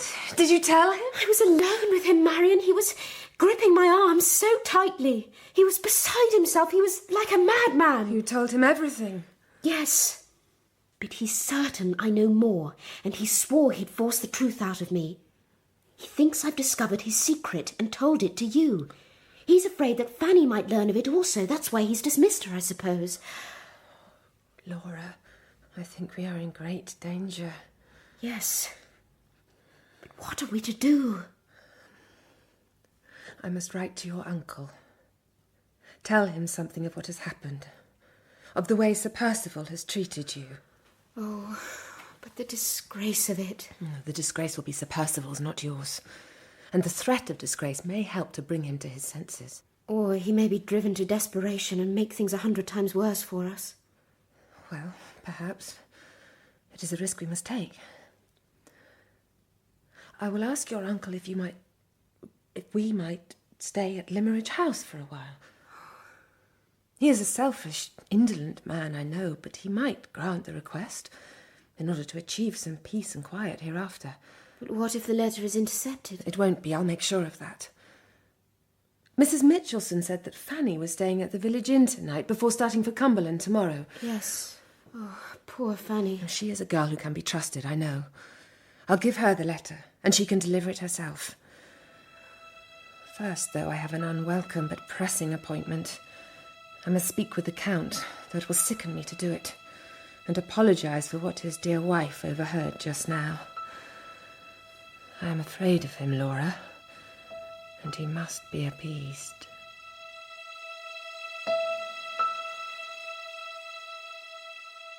Let me assure you, Miss Halcombe, I keep no secrets from my husband. None, Miss Halcombe. When he noticed that I was distressed, it was my painful duty to tell him why. I feared as much. Count Fosco, let me earnestly entreat you. Miss Halcombe, there is no need.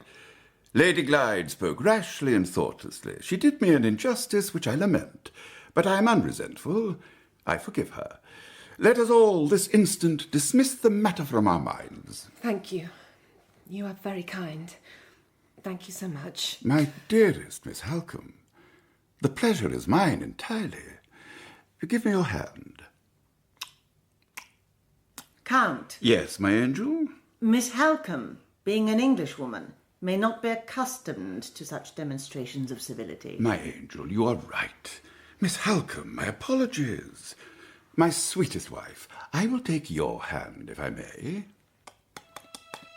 I was sickened by the feel of the Count's fat fingers and the touch of his poisonous lips. And if Madame Fosco's tigerish jealousy had not come to my rescue, I cannot say if I would have maintained my degrading self-control. I hurried back to my room and sat down at the table to compose the letter to my uncle. And as I did so, I had the feeling that my writing things were not as I had left them in the morning, but were, perhaps, a little too tidily arranged. In future, I decided I would take no risks. I would always lock my door. Well, I have been to the inn, and the letter is safe in Fanny's hands. Or rather in the bosom of her dress, and there it shall stay, she says, until she delivers it. Do you mean to join us at dinner? No, not for the world. Laura, has anything happened? Sir Percival was at the door hardly 5 minutes ago, demanding to be told where Anne Catherick is. He's certain, I know. Well, he hasn't found her yet, and one must be thankful for that, not just for her sake, but also for ours. While his efforts are directed towards finding Anne Catherick, he may not be quite so active in his persecution of us. I was exhausted by the heat of the day and by the trials and anxieties I had endured. I decided that before dinner I would go to my room and rest. Within minutes of lying down upon a sofa, I fell asleep, and in a dream a face appeared. A man's face. Listen. Listen. Walter Hartright! The wide ocean separates us, but I shall return, I promise, and give what help is in my power. That night when I met the woman on the high road, the woman in white, that night I dedicated my life to a purpose as yet unseen. I shall return. I shall visit the tomb of white marble, and I shall read upon the cross a newly cut inscription. And as I kneel by the cross, the shadow of a veiled woman shall rise up from the grave beneath, and the three of us shall be together once more. Till then, have courage and be resolute. I shall return. I awoke trembling. I'd never dreamt such a vivid dream before. I prepared for dinner and went downstairs. Within a few hours, I would need all the courage and resolution I could muster. The English, Miss Halcombe, they love to praise their oratorios, and the Germans, they praise their symphonies. Fosco. And together they pour scorn on us Italians, because, they say, we have failed to produce these higher forms of music. Fosco. My response is this. They forget Rossini. Rossini the immortal. Rossini the phenomenal. Fosco, I must talk with you. Well then, talk. No, I meant in private. Ah, then it must be later.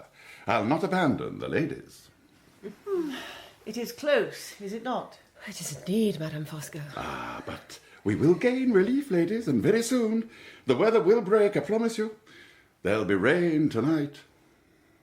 I wonder, Miss Halcombe, was it you whom I saw a little earlier, taking a walk in the direction of the village? The village? No, I think not. Oh, perhaps it was Lady Glyde. I might have a walk myself. Before it rains, you know.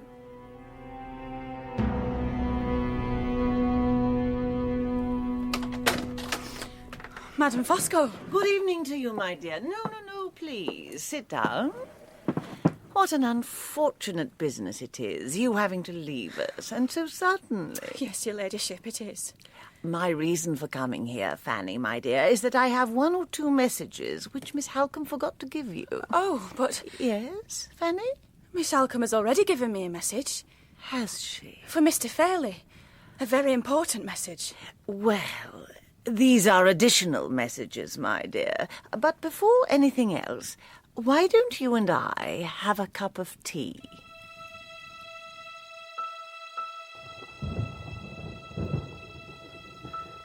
The Count was right, I think.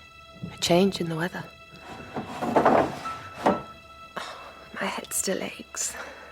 I ought to go to bed. I've been trying to write my diary, but my thoughts have wandered and have never reached the page. Outside, darkness. No moon, no stars. The rain will come, but not yet. Tobacco smoke.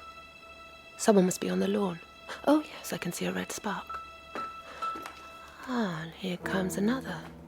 This one slightly larger. The first was a cigarette, the second a cigar. What's the matter? Why don't you come in and sit down? I'm waiting for Miss Halcombe to go to bed. See, up there? The light's still on in her room. But why must you wait? Well, dear Percival, Miss Halcombe is a clever woman, and a distrustful one, and a bold one, too. She mustn't have the chance to overhear us. For heaven's sake, we shall be in the library. We shall sit at the far end of it, if you like, away from the door. We shall not be overheard. Nevertheless, I shall wait. You go in if you wish. I'll join you. Oh, very well. Patience, Percival. You must have patience. Well, what if I could overhear them? Sir Percival clearly thinks the matter for discussion is a pressing one, and the Count regards it as important enough to warrant taking precautions. It ought to help our cause, therefore, to discover what they have to say.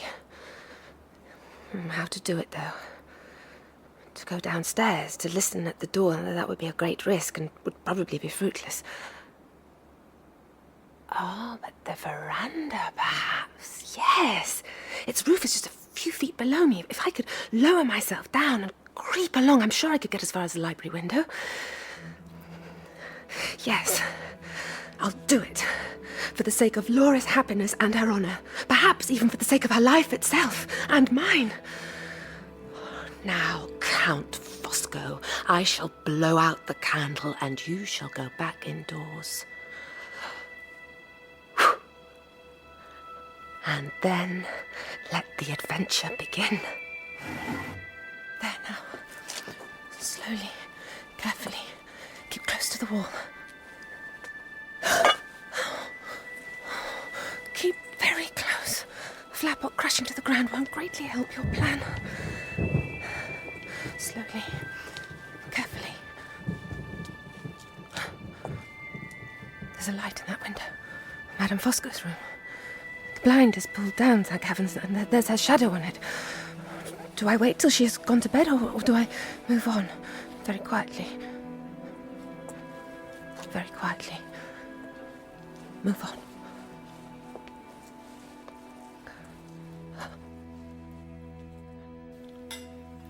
Will you have a brandy? Thank you, Percival, but no.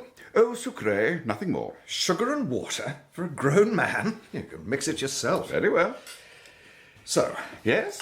We must take action. Yes, and we must take it soon. We are at a crisis, Percival. My crisis, perhaps, is a little less critical than yours, being a matter of some hundreds of pounds, in contrast to the thousands you are owing. Those hundreds, Fosco, you owe to me. Indeed, we both need money. My wife's money. Yes, but how to obtain it? Are we to use threats and brute force as the lower orders prefer? Or may we not find, as men of education and refinement, that quiet determination is the better way? Bear in mind, Percival, we are dealing not merely with your wife, but with her sister too, who is sharp-witted, strong-minded, an altogether unusual example of her sex. A fine, glorious creature.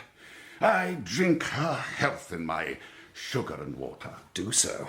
Damn the woman, I say. Damn the pair of them. Ah, you see? You've allowed them to provoke you. And that is why you have failed. From now on, therefore, you should leave the whole business to me. Tell me, Percival, how much do you hope to get from your wife? 3,000 a year, once her uncle has died. Is the uncle old? No. Is he ill? No, he pretends to be. And the 3,000 a year is all that you can expect? That's right. Unless she dies, of course. Yes, of course. At last. At last. It's starting to rain. Unless she dies. Oh, God. If she were to die, what then? Well, assuming there were no children. Is it likely that there will be? No, Fosco. It is not likely at all. Then you would get how much? £20,000. 20,000? Good. Madame Fosco has gone to her window. She's pulling the blind up. She's looking at the rain, I suppose. There she is. Oh, don't turn this way, Madame Fosco, please. Oh, she's dropped the blind. Thank heavens. So, if you want money soon, if you want to make certain... No, Fosco, no. We shall not even talk of it. My dear friend, I'm simply stating the position. If you are to win the 20,000, and let us not be coy, if my beloved wife is to inherit too, then your wife, sadly, must die. It's very simple. Simple it may be, but I'll not have it, Fosco. I'm being practical, that's all. Businesslike. You and I need money. Your wife has the money we need. You've tried to get at it, but she has refused to sign that document of yours. And so? He means it. He does. If it's left to him, he'll have Laura killed. Then, of course, there is a second difficulty. And this second difficulty seems to have got itself mixed up with our little financial embarrassments. But it is your difficulty, Percival, and yours alone. And it has altered you for the worse. The name of the difficulty, I understand, is Anne Catherick. I could draw your secret out of you if I wanted. I could, believe me. But if you wish me to respect your privacy, then I will. I have consummate self-control, Percival. I'll not pry into this difficulty of yours. But I am nonetheless willing to help you out of it. Would you like me to help? Oh, yes, Fosco. Yes, I would. It's more serious than the money, you know. Anne Catherick must be found. And if she isn't, there's no hope for me. Why? Because she knows your secret too? Yes. And because she knows it, you had her put in an asylum? Yes. She isn't mad, I take it? She's mad enough to be locked away. Just. And sane enough to ruin you when she's at large? Precisely. Who else knows the secret? Anne Catherick's mother. She told it to Anne. What about Lady Glyde? Well, in the note that I found, Anne Catherick wrote that she and my wife would talk about the secret again. So it's clear that my wife has knowledge of it. Also, there's a man named Hartright, a drawing master. He knows something too, perhaps. He and my wife... Yes? They were in love. Ah, indeed. Where is this Hartright now? He's out of the country. What about Aunt Catherick's mother? Is she to be trusted? She is. She told your secret once? Yes, but she won't repeat her mistake. She has some interest in the matter, does she? She does. If I'm to search for Aunt Catherick, I must know how to recognize her. I saw her from a distance only when she was at the boathouse. Oh, it's very easy to describe her. She bears a remarkable resemblance to Lady Glyde. Really? Imagine my wife after a severe illness, and you have Anne Catherick. Good heavens. And they're not related? Not at all. Well. Well. Why are you laughing? Oh, a rather fanciful little thought has just struck me. You'll like it, I think. Tell me. Oh, no. We've talked enough tonight. Time for sleep, Percival, the sleep of the just. And when daylight comes, let us see what the magnanimous Fosco will do for his dear, dear friend. They said no more. They said all that I needed to know. More than I needed. I dragged myself back across the veranda roof, entered my room, and sank down upon the floor. I was drenched. I was frozen to the bones. And my heart was chilled by all that I had heard. After a while, I can't say how long it was, I roused myself and changed into dry clothes. And now a throbbing heat has replaced the cold. Was it 4 that struck? Or 5?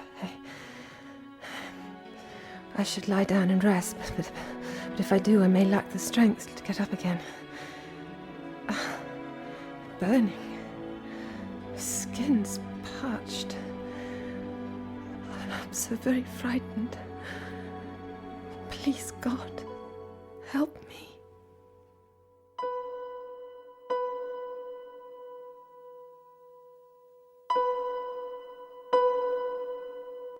Tell me, Mrs. Michelson, how is the patient? Still in a fever, sir. Did you give her the mixture I made up? I tried, sir, but she refused. Sir Percival has sent for the doctor, of course. Well, let us hope that he's a man of competence. Mr. Dawson? Oh, yes, certainly he is. Well, you may think so, Mrs. Michelson, but forgive me. You're not fit to judge. Lady Clyde, I suppose, is greatly distressed. She is, sir, she is. She was out in the rain, sir. Miss Halcombe, I mean. Last night? Last night, sir. That's what has started her illness, I'm certain. The maid found a pile of clothes in Miss Halcombe's room. Soaked through they were. That's strange. That's very strange.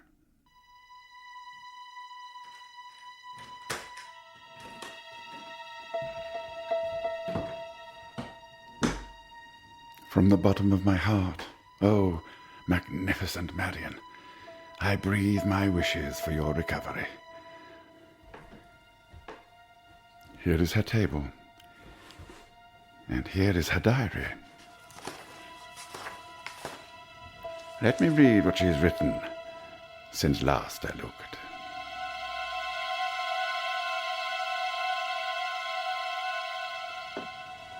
Mr. Fairle? I am he. You, I am given to understand, are called Fanny, and you are Lady Glyde's maid? I was, sir, till yesterday. Something is creaking. Creaking, Mr. Fairle? Yes. Very loudly. Please make it stop. Well? I have a letter for you, sir. From whom? Lady Glyde? No, sir, from Miss Halcombe. Put it on the table. Don't knock anything over. It seems to be a very crumpled letter. Yes, sir. I noticed that, sir, when I came to after fainting. Fainting? Yes, sir. At the inn. The inn? Which inn? At Blackwater. Madame Fosco was... What? Madame Fosco was at this inn, was she? Yes, sir. She came there, she said, because there were some other messages I had to take, as well as Miss Halcombe's letter. But I never received them, because Madame Fosco told me I must have tea with her. That was uncharacteristically kind of my sister. And then, you see, sir, I fainted. Pray, why did you do that? I don't know, sir. I've never fainted before in my life. And then when I came to, Madame Fosco left. I think it may be the stays, sir. The stays? Yes, sir. They caused the fainting? No, sir. They're making the creaking noise.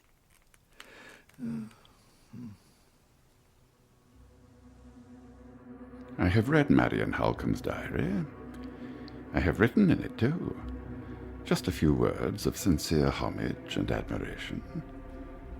But now, I return the diary to the writer's table. Events are hurrying me away. Serious issues await me. Vast perspectives of success unroll themselves before my eyes. I, Fosco, must embark upon an extraordinary enterprise.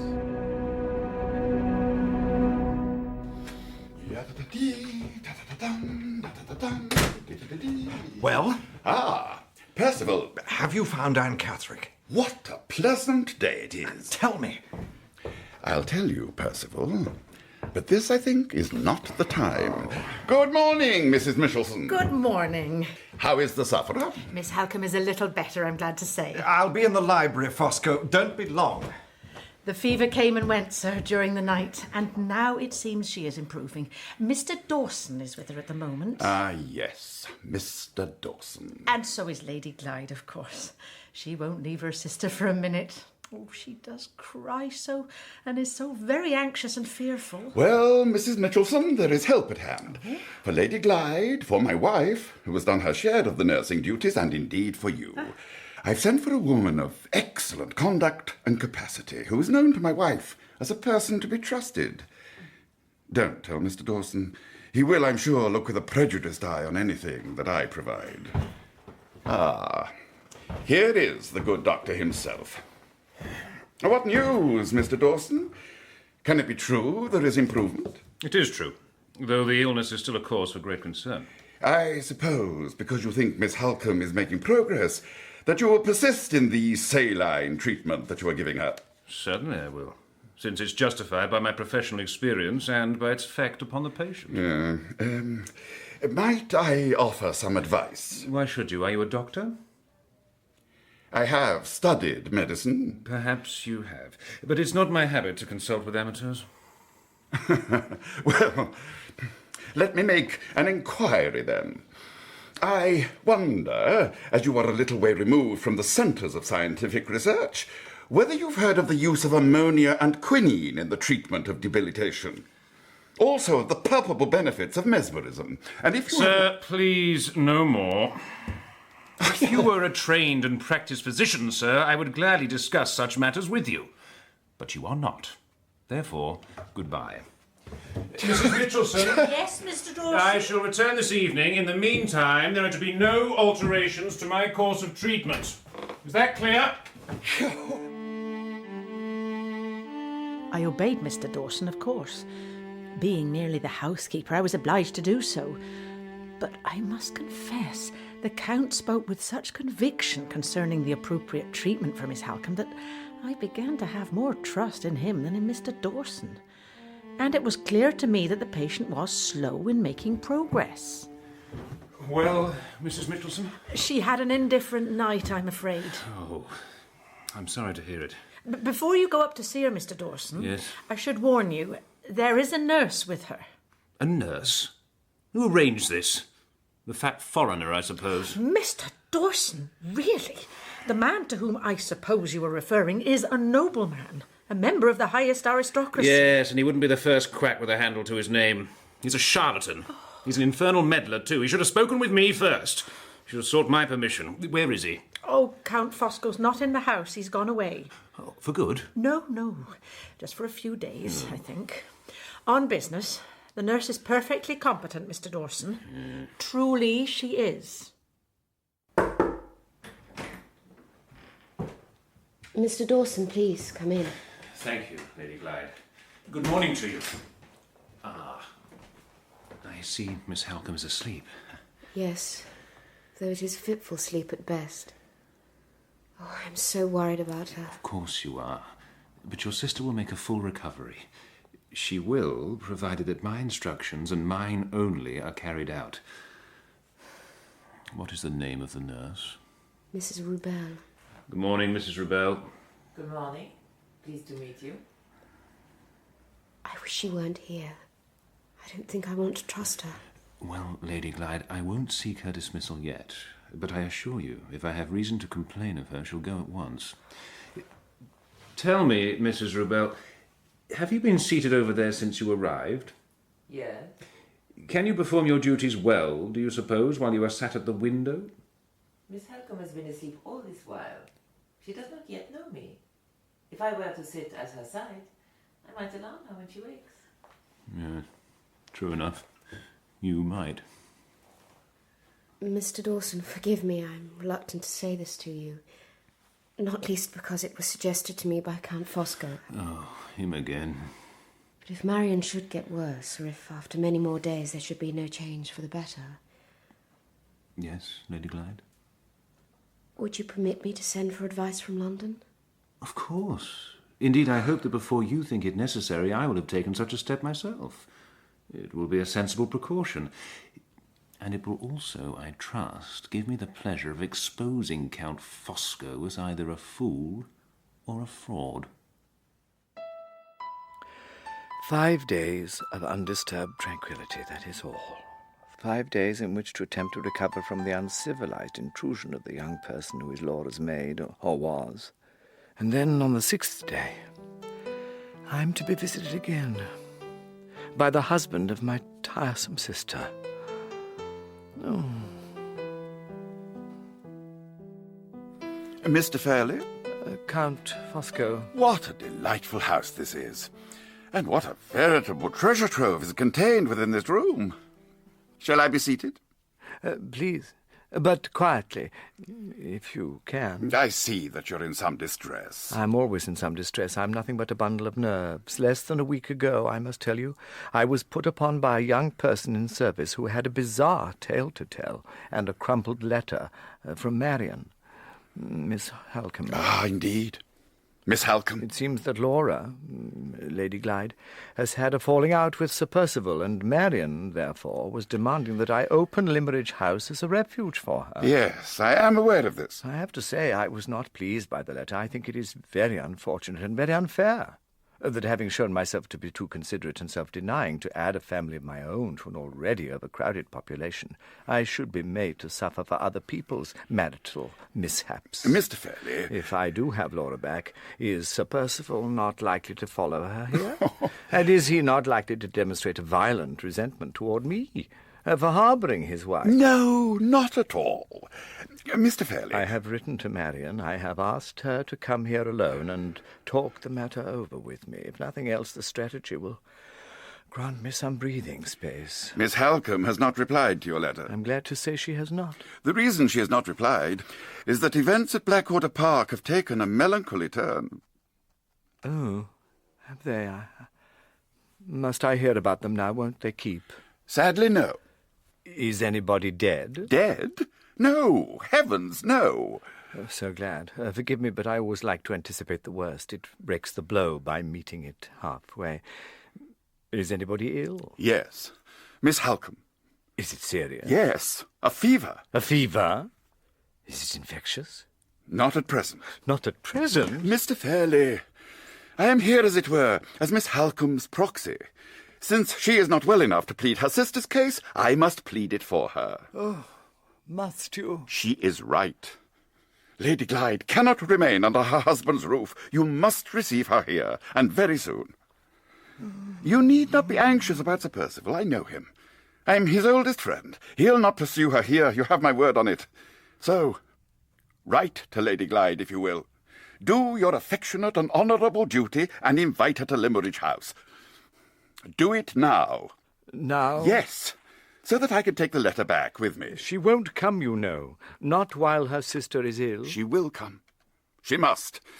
Not only do relations with Sir Percival deteriorate day by day, but Lady Glyde's health and spirits suffer too, because of the marriage, because of her anxiety over Miss Halcombe. As for travelling arrangements, there is no difficulty there. I have recently taken a house in London, in St. John's Wood. Lady Glyde can be met at Waterloo Station, and she can stay with myself and your dear sister, and can continue the journey the following day. Nothing could be simpler or more convenient. Now, the letter. Oh. You have writing materials here, I see. Do mention the overnight stay in London. It will help to convince her.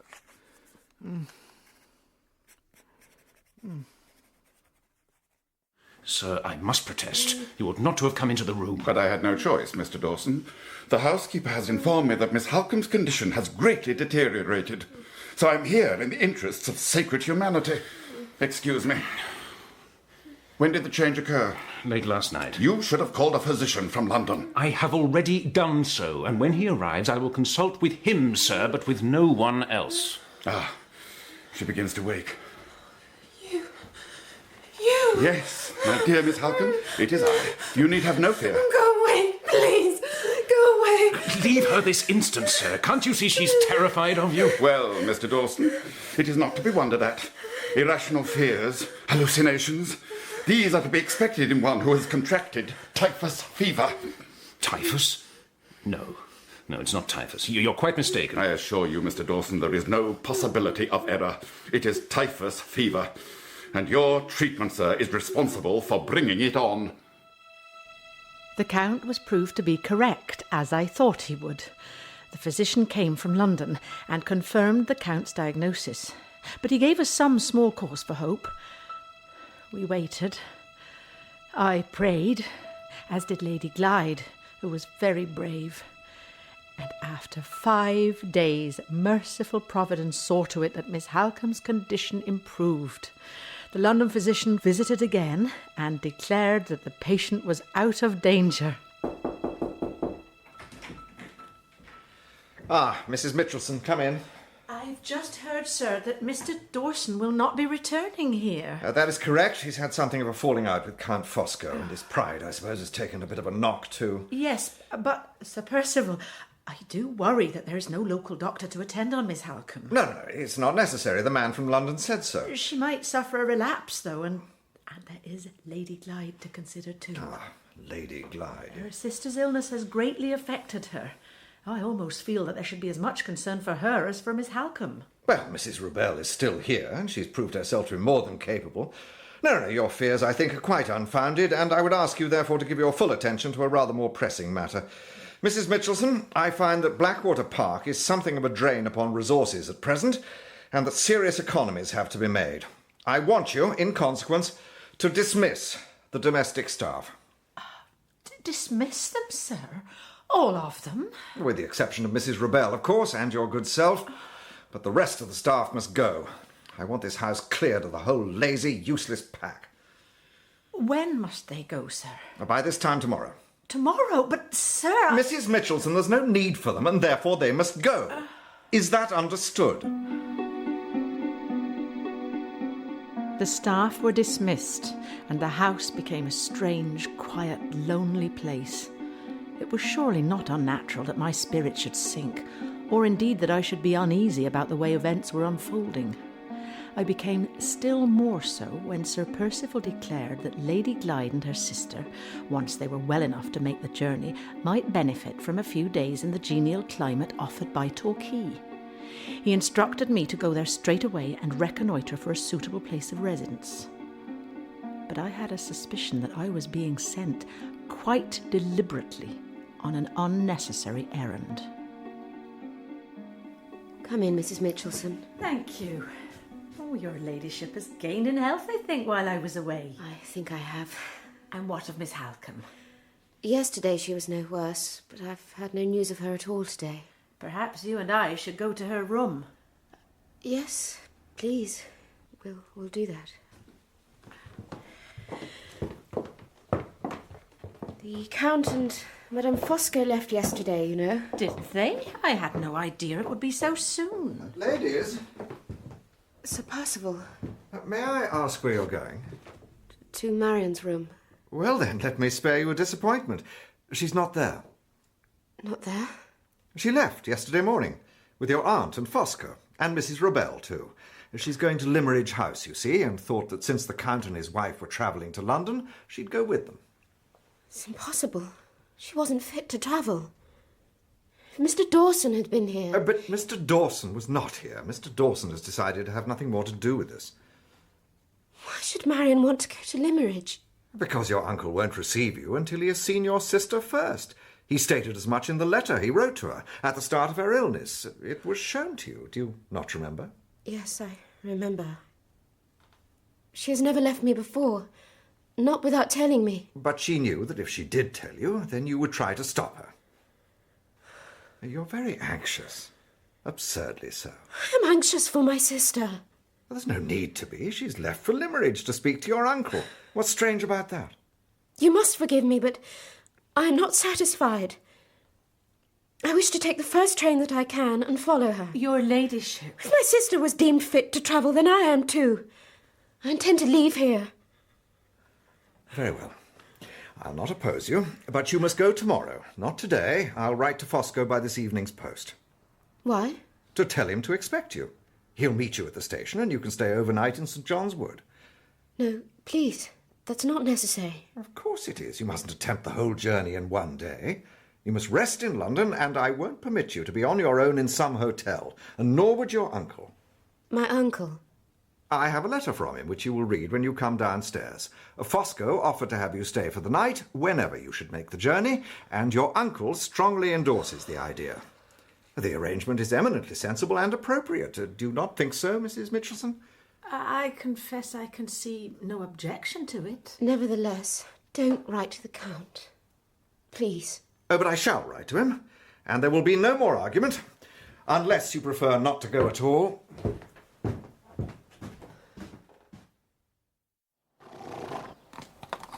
The train doesn't leave for half an hour. You have plenty of time. Yes. Please assure me, my lady, that you are going of your own free will. Well, yes, I am. No one compels me, but go I must. I am so fearful for my sister. Ah, here is Sir Percival. You needn't have troubled to wait. Get in, please.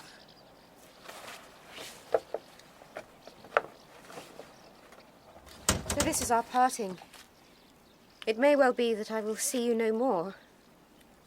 Will you try to forgive me as sincerely as I forgive you? Driver. Goodbye. Goodbye, Sir Percival. Goodbye.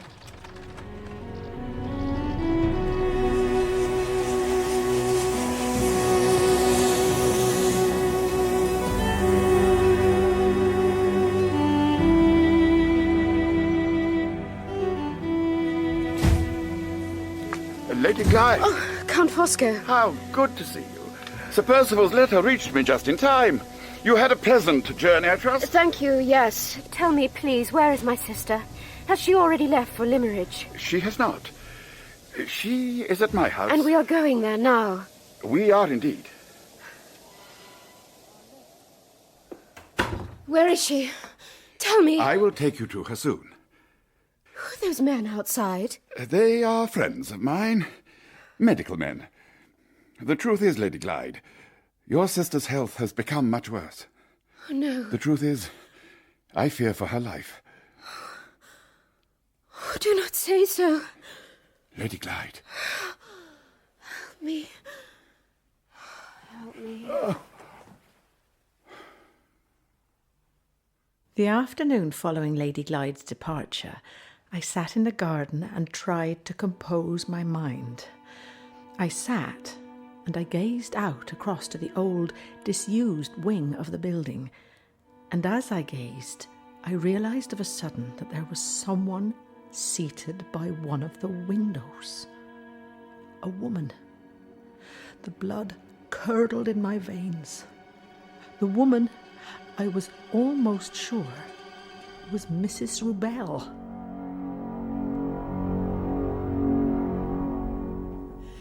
Mrs. Rubell? Mrs. Rubell? Yes? What is the matter? So it is you. What are you doing? I was told you'd gone to London along with Miss Halcombe and... Well, you were told incorrectly. I have never left the house. I don't understand. Sir Percival said quite plainly that What of Miss Halcombe, then? Oh, Miss Halcombe is making good progress. Where is she? She is here. Here? In this room. She is asleep at the moment. Come in and see her.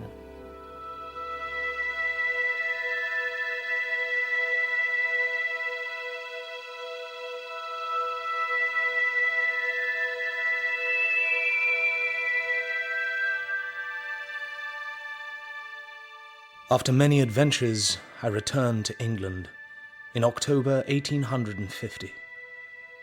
During my time away, I had thought constantly of Laura Fairlie, she who married and took another's name, she whom I loved and would always love, though there was no hope for me. The day after my ship reached port, I visited the office of Mr. Gilmore, solicitor to the Fairlie family, in order to ask if he had any news of her. Mr. Hartright, dear Mr. Hartright, you must prepare yourself for a shock. Why? What has happened? Laura, Lady Glyde, she is dead. Dead? She died a few months ago. I am so sorry. How did she die? Was there some accident? No. She became ill. A heart condition. A heart condition? When she was in London. Why was she in London? She was staying at the house of a friend of Sir Percival's, a man named Fosco, a count. Soon after arrival there, apparently, she experienced a fit of convulsions. She seemed to recover, but then, all of a sudden... I ought to advise you that Miss Halcombe came to this office shortly after her sister's death. She was emphatic that her sister had never suffered before from any problem affecting her heart. To tell the truth, she was suspicious about the entire circumstances in which Laura died. Was she indeed? On her instructions, I made some inquiries, though it was a delicate business, as you can appreciate. I communicated with Count Fosco and found him to be most helpful and cooperative. I communicated with the Count's wife, Laura's aunt, you know, with the medical man who attended Laura, with the servants in Count Fosco's house. And? I discovered nothing. There was not the smallest fragment of detail that could lead me to share Miss Halcombe's anxiety. I can only assume that the loss of her sister had affected her judgment. Where is Miss Halcombe now? Is she at the husband's house? I have no idea where she is, but Blackwater Park, I understand, is empty, closed. Sir Percival Glyde has gone abroad, I think. Where have they buried Laura? At Limmeridge. She is laid to rest in her mother's grave. To Cumberland. The same journey I made a year ago and more, when at the instigation of my friend, Professor Pesca, I went to Limmeridge House to teach drawing to 2 young ladies. With one of those ladies I fell deeply in love. But now, she is dead. I have gone along the well-remembered road, looked across at the high white walls of Limmeridge House, and the drive, the garden, and the summer house where Laura and I first met. And finally, I have made my way down to the lonely churchyard. The air is calm and still. I walk across the sacred ground. I approach the grave with its marble cross which bears the name of Laura's mother, the cross which the woman in white, all those months ago, clung to in her distress.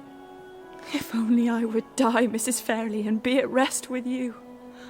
Oh, Mrs. Fairlie, you know how I love your daughter.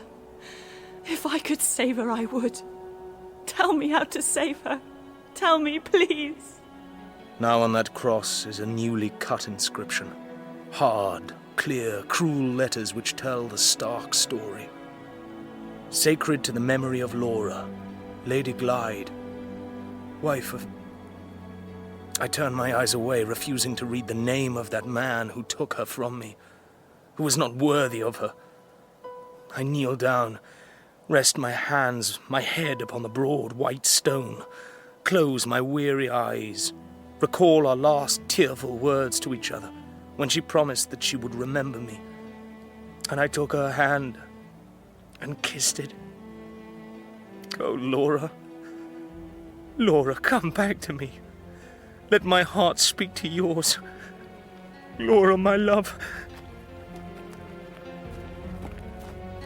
Footsteps. 2 women in the cold clearness of the slanting light. 2 veiled women who are walking in my direction. They see me. They stop. One of them lifts her veil. Marian! Marian Halcombe! It is her face, though it has changed, as if many years have passed over it. Her eyes are large and wild, terrified. The other woman, still veiled, comes nearer. The shuddering of an unutterable dread creeps over me from head to foot. Walter Hartright. Walter Hartright. She has possession of me, body and soul. Oh, Lord God, strengthen him. Help him in his hour of need. She approaches. As she moves, her shadow falls upon the grave and then rises up. The tombstone stands between us. The cross, sacred to the memory of Laura, Lady Glyde. She lifts the veil. It is I. Laura! Laura!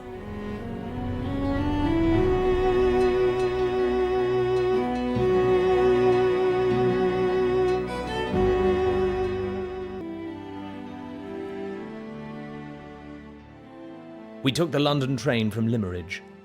Laura sat by my side. Her poor, innocent head laid trustingly on my shoulder. She is asleep, I think. Yes, the day's excitement has worn her out. Tell me, Marian, how much does she remember of what has happened to her? Very little as yet. She knows that she left Blackwater Park and went by train to London and was met at the station by Count Fosco. And she was taken to a house and became very frightened. After that, she remembers nothing until the moment when she woke up in a small, brown-tiled room. She had been drugged, one assumes, and taken to the asylum. Yes. And the dress that she was wearing was not her own. It was a white dress. It was Anne Catherick's. It was. Laura had become the woman in white. And the woman in white, she had died, and under Laura's name was laid to rest at Limmeridge, reunited with her beloved Mrs. Fairle. Extraordinary.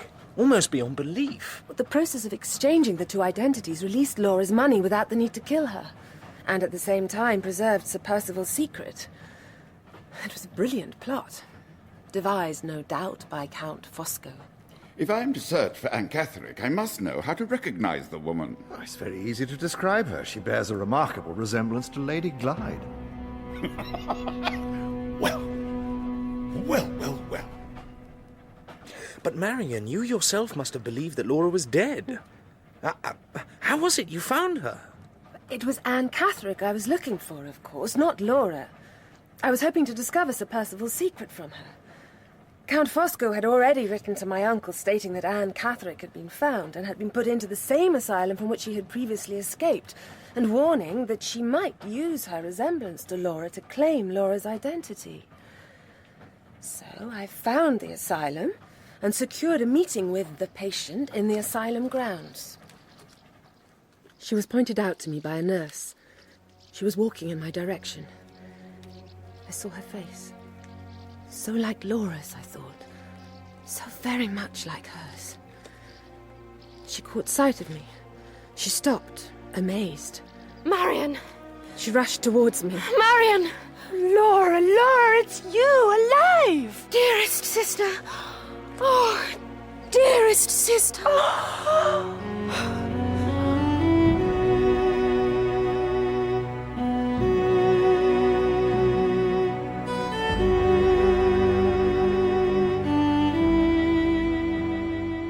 The 3 of us took humble lodgings above a news vendor's shop in East London. I earned some money from illustrations for various cheap periodicals, but we were very poor, for I had no savings, and all that Marian possessed had been handed to the nurse who was in charge of Laura to secure her release from the asylum. Worse than the poverty, though, was the condition into which my dearest Laura had sunk. Her mind, her spirit, they had been dealt a crushing blow. I'd like to show you a drawing, Laura. Do you remember that place at all? Yes, I remember it. The summer house, the garden at Limmeridge. That's right. And who did the drawing? And then gave it to me as a present, a perfect present. It was me. It was. And I must tell you, your drawing has never been separated from me since. Now look, I have a little present for you. A sketchbook? It is very like the one you had when I first met you.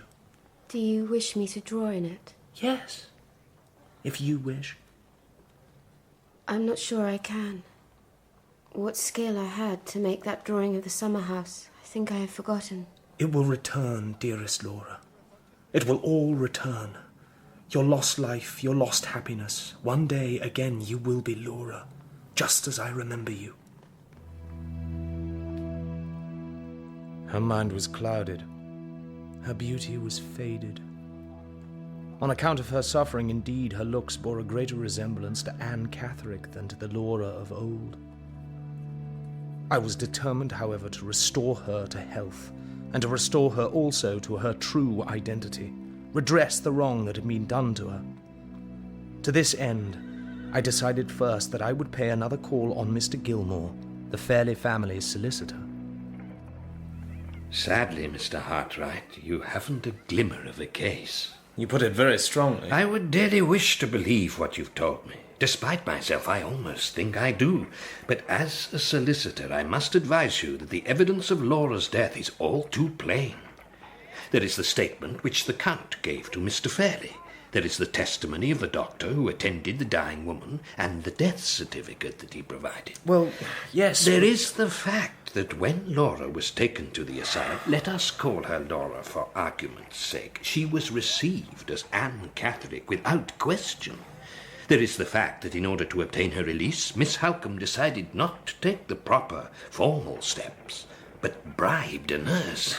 And you and Miss Halcombe have now hidden the fugitive in London. What else could we have done? We are in fear for our safety. Mr. Hartright, please. I am simply stating the position from a legal point of view.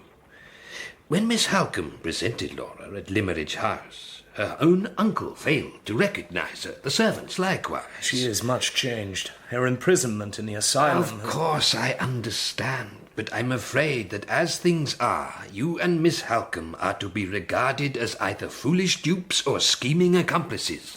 To be truthful, Mr. Hartright, you haven't much hope. Your only chance, perhaps... Yes? Your only chance would be if there was some discrepancy in the dating of events. If the death certificate, I mean, showed a date that was earlier than Laura's journey from Blackwater Park to London. Yes, I'd already thought of that. But unfortunately, the date of the journey isn't certain.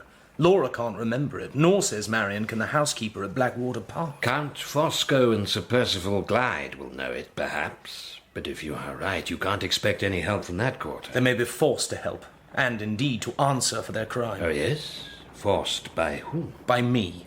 You are very determined, Mr. Hartright. One last thing. Do you happen to know if Sir Percival Glyde is still abroad? I do. He is not. I was speaking to his solicitor only yesterday. Sir Percival has been in Paris, but is now returned. Indeed.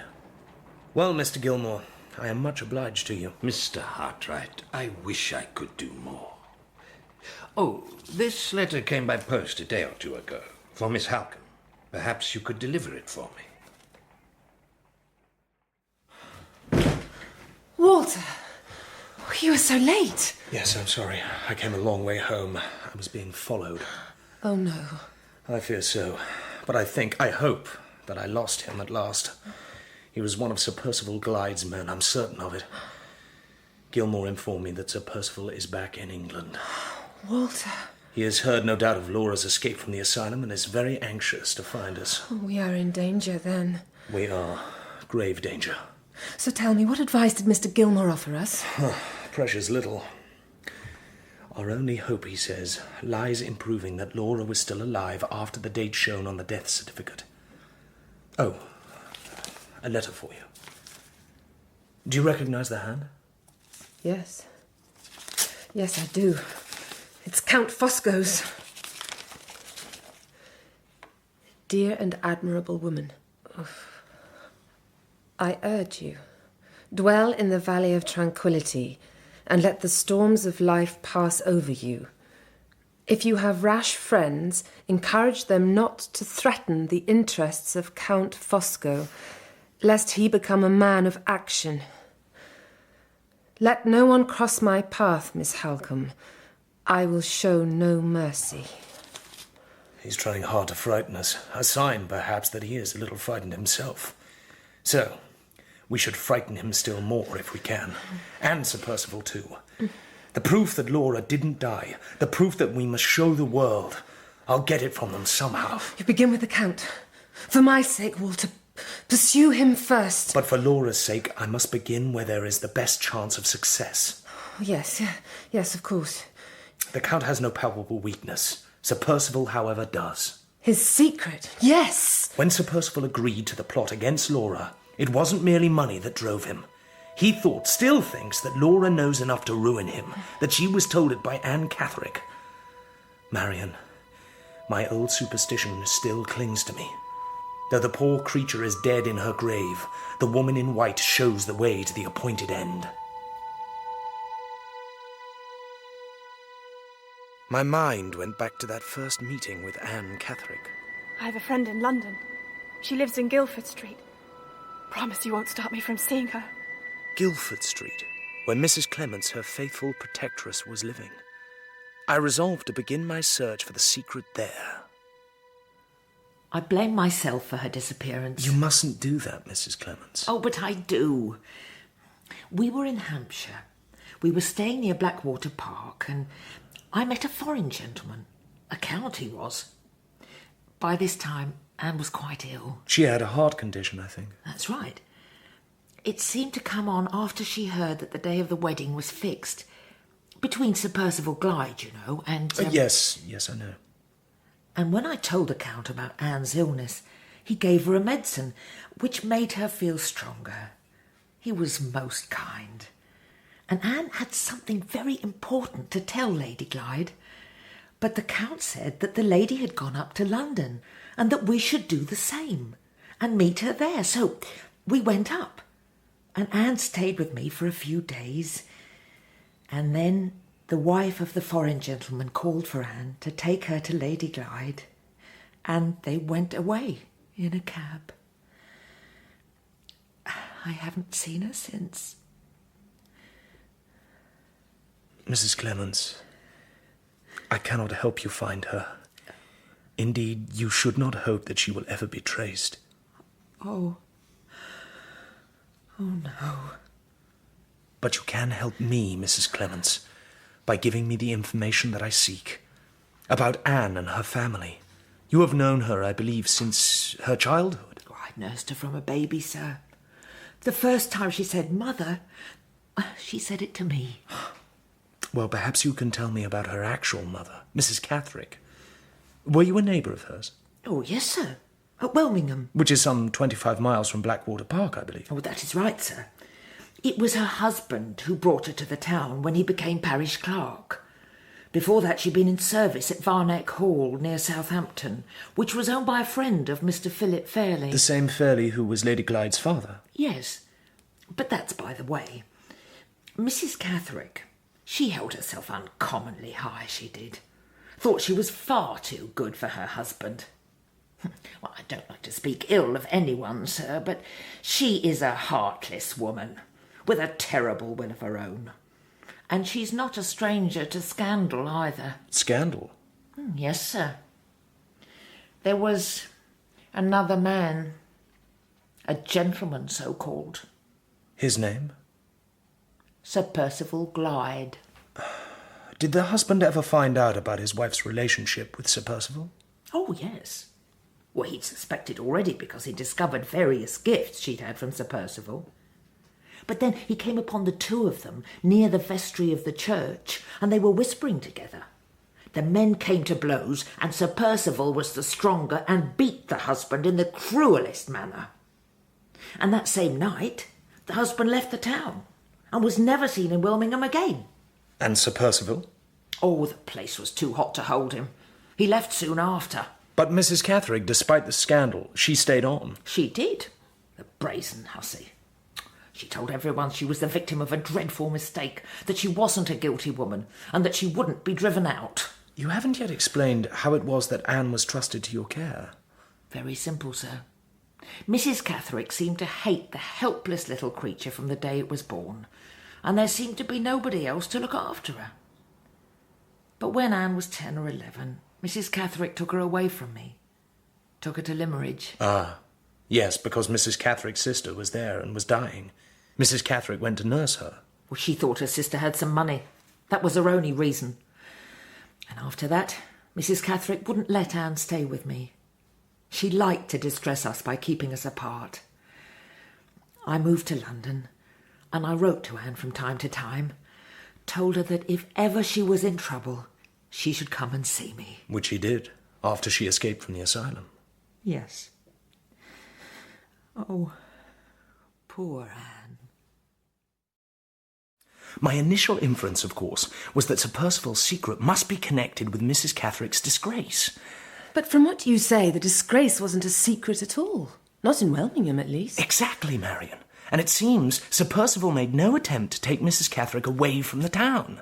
It's as if he were happy for her to stay there. Yes. So perhaps Mrs. Catherick was speaking the truth when she said there had been a dreadful mistake. Perhaps Sir Percival even encouraged the notion of Mrs. Catherick's disgrace to divert from himself some other suspicion. So when he and Mrs. Catherick had their encounters, they weren't pursuing a liaison at all, not an amorous one at least. They were meeting for another purpose. What purpose, though? Well, I must pay a call on Mrs. Catherick, must I not, and do my best to find out. Morning came. I packed a bag for the journey to Welmingham and sat down to speak to my poor, dearest Laura. You are going away? For how long? Not long, I think. And when I return, I can give you more lessons in your drawing. You are not tired of me, I hope. You are not going away because you are tired of me. No, Laura. I'll try to get better, I promise. I'll try not to be so pale and weak and useless. I'm such a burden at present. Laura. You will start liking Marian more than me. My dearest. You will, because I'm so helpless. Laura, listen to me. One day you will be well again. I know you will. But whether you are well or not, I love you. I love you as much as I have ever done, and I will love you forevermore. Remember that. Please, my dearest.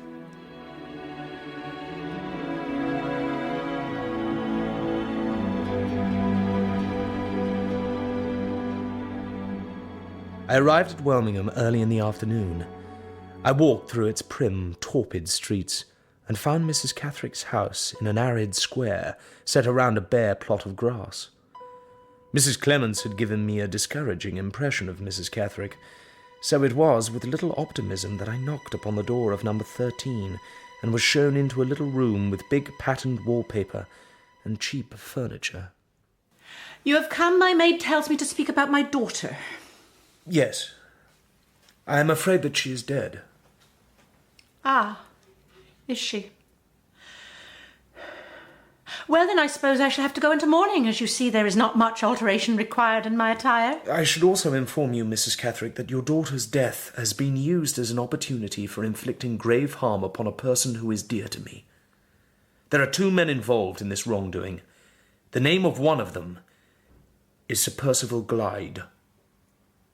Indeed? Mrs. Catherick, I am determined to bring Sir Percival to account, and in order to do so, I must obtain some information about events which occurred before your daughter was born, when your husband was the clerk of the parish.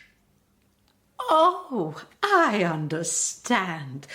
You have a grudge against Sir Percival, and I must help you take your revenge on him, because you think I am a fallen woman who will do anything you ask for fear you may injure me in the town's estimation. You say that I have a grudge against Sir Percival.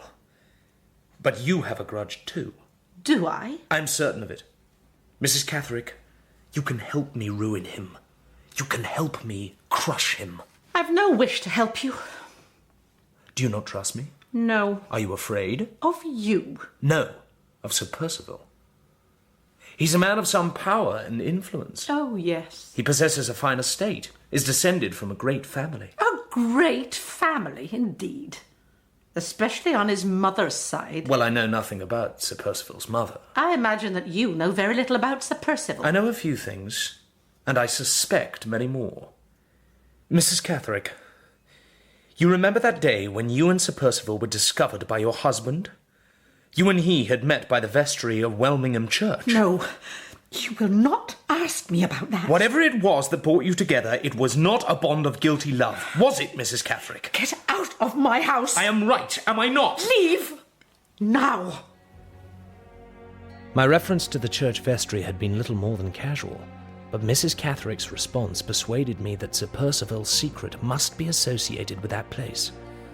Also, her snide remark about Sir Percival's mother opened a line of thought about Sir Percival's parentage, which could well have some connection.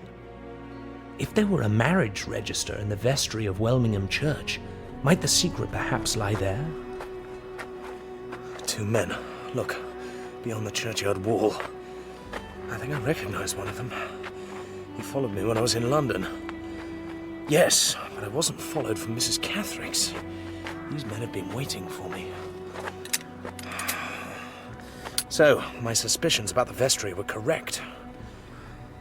Sir Percival was afraid that my investigations might lead me to the church, and he's got his men here in advance. Ah, and here's another fellow. If you wish to go inside, sir... Yes, I do. Then I can help you. I'm the parish clerk, sir. Excellent. It's parish records that I wish to see. They are kept in the vestry, I take it? They are, sir. Come with me. Where are you from, sir? London? Yes. Now, this lock is a very perverse lock. It ought to have been changed, as I've said to the church warden 50 times at least. But you see, nothing gets done round here. Not like London. There we are.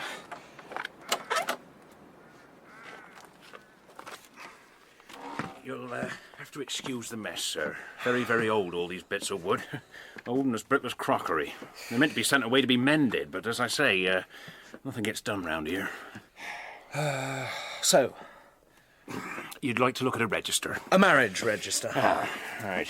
Now, what year was it you want, sir? Let me think. 1804, and then working backwards. 1804. I hope you'll excuse me for saying so, but, that cupboard doesn't seem a very secure place for such important books. Shouldn't they be kept in a safe? What? Bless me, sir. But those are the very words my old master, Mr. Wansborough, used to say. A solicitor he was, and vestry clerk, too. Vestry clerk? Yes, sir. The vestry clerk deals specifically with business relating to the vestry. Fancy you living in London not knowing that. Here.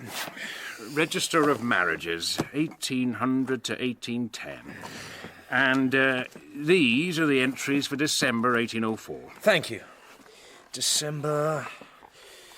November... So, as I was saying about Mr. Wansborough, fearful as he was that a register might get stolen or destroyed, he made copies of the registers here and kept them in his office in Knowlesbury. Of course, he's long gone, but his son's in the same line and in the same office. It was young Mr. Wansborough got me the position, after the previous parish clerk left in a hurry. Catherick, his name was. Yes, I've heard about him. December 1803... November... Will you be a while, sir? I hope not. October... September... What is the name you're looking for? Glyde. G-L-Y... Got it! Got it! Here, look! Sir Felix Glyde. And the bride's name... Cecilia Jane Elster of Knowlesbury. Where young Mr. Wansborough is. What? Oh, yes. The, writing's very small, sir, is it not? It is. The details have been compressed rather awkwardly at the bottom of the page. And there isn't the same sureness of hand. You know, there is cause here for a little suspicion. I decided I would walk to Knowlesbury. The distance, said the clerk, was not quite 5 miles, and pay a visit to Mr. Wansborough's office. The 2 men were still waiting when I left the church, but they followed me a short distance only. By early afternoon, I had reached my destination. 1803, you said? That's right. September. And the names? Glyde and Elster. Glyde. Are you certain it was September, sir? Quite certain. There's no such entry here. The truth was clear enough. Sir Percival had made a fraudulent entry to the vestry register, and he had done so in order to conceal his illegitimacy, to suppress the fact that he was not truly Sir Percival Glyde. I commenced the walk back to Welmingham, my head full of Sir Percival's secret. His secret is now mine too. One word from me and he loses everything, becomes a nameless, penniless, friendless outcast. Of course, he can't yet know whether I've discovered the secret, but he surely must fear that I'm getting close. Therefore, there's nothing he won't attempt against me. To protect himself, he'd have me killed if he could. In the gloom, two shapes. Two men. Evening to you. Not a pleasant one. Do I go back? Attempt to run past them? Very well then. I'll stay and fight.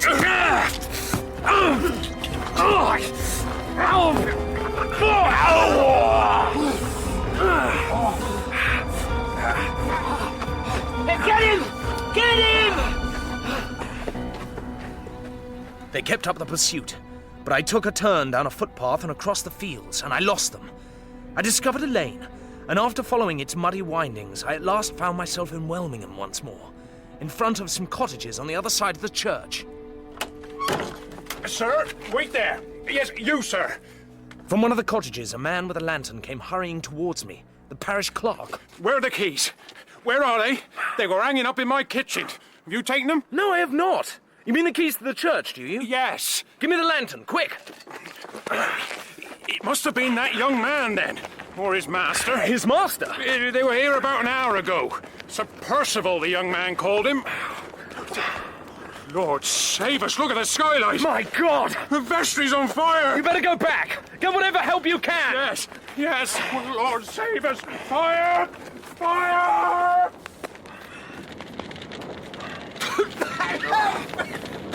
Help me! You've locked the door! Yes, I can't turn the key, it won't move! Oh, get me out, please! Get me out! The lock may be broken. You're a dead man if you wasted another moment on it. What about the door into the church? No, it's impossible! The flames are too fierce! Well then, get down on the floor! I'll try and climb in through the skylight! Oh, for God's sake, be quick! For God's sake, hurry!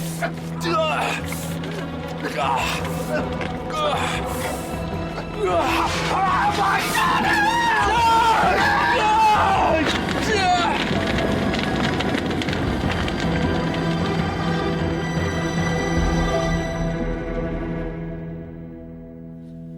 I must say, I'm very surprised that you chose to risk your life for him when you had claimed to be his enemy. That was weakness on your part, I think.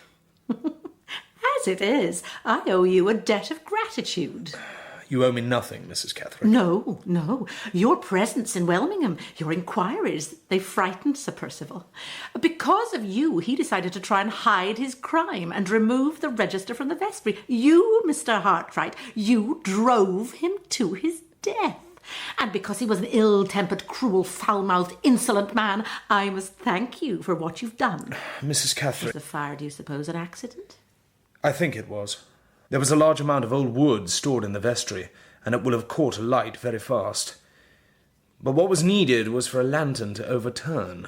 But Sir Percival's fatal error lay in the fact that he locked the door behind him to ensure that he wouldn't be disturbed. The lock, I'm afraid, was faulty. Mrs. Catherick, I have one or two unanswered questions still. If, as you say, you wish to do me a favour, then all you need do is satisfy my curiosity. Sir Percival's parents, for instance, why did they never marry? The mother was married already, so the couple lived together as man and wife, and no one in the area supposed them to be anything else. What happened when the father died? Well, there was no difficulty at first. Sir Percival took possession of the title and the property, and his right to do so wasn't challenged. But he discovered that in order to borrow money on the property, he must have proof of his parents' marriage. So he hit upon the idea of forging an entry in a marriage register in a parish near to where his mother had lived. And he made the acquaintance of the parish clerk's wife and gave her gifts. And in return... I obtained the keys to the church vestry. Did he volunteer his reasons for wanting them? No, but I persuaded it out of him. What happened after your husband left you? Did Sir Percival assist you at all? Oh, yes. I've been receiving a yearly allowance from him ever since. You'll be sorry to lose that. I've saved enough in the last 20 years. I'll be comfortable, thank you. I assume there was a condition attached to the allowance. You had to keep silent about Sir Percival's secret. Yes. Also, I had to stay in Welmingham, so that he would always know where to find me, though he would let me go to Limmeridge when my sister was dying. Anne claimed she knew the secret. No, she never knew it. She knew that there was such a secret and that it could ruin him. I had revealed as much one day in her presence when I had read a letter from Sir Percival and had found it insulting and angrily blurted something out. And the next time Sir Percival came to the house, Anne, in turn, was angered by him because he called her an idiot. So she threatened him by repeating what she'd heard from me. That sealed her fate. She was soon in an asylum. Yes. Not a pauper's asylum, a private establishment. I insisted on that. One final question concerning Anne's father. Anne bore a striking resemblance to Sir Percival's wife, Lady Glyde, and it seems to me that the resemblance cannot be put down to mere chance. I have discovered, Mrs. Catherick, that you were in service before you came to Welmingham, at a place called Varnock Hall, whose owner was a friend of Mr. Philip Fairle, Lady Glyde's father. Is it possible, I wonder, that while you were in service at Varnock Hall, Mr. Fairle came to stay there for a while? Well, Mrs. Catherick? It's possible. You were, as you said yourself, a handsome young woman. No doubt Mr. Philip Fairle found you so. Well, Mrs. Catherick?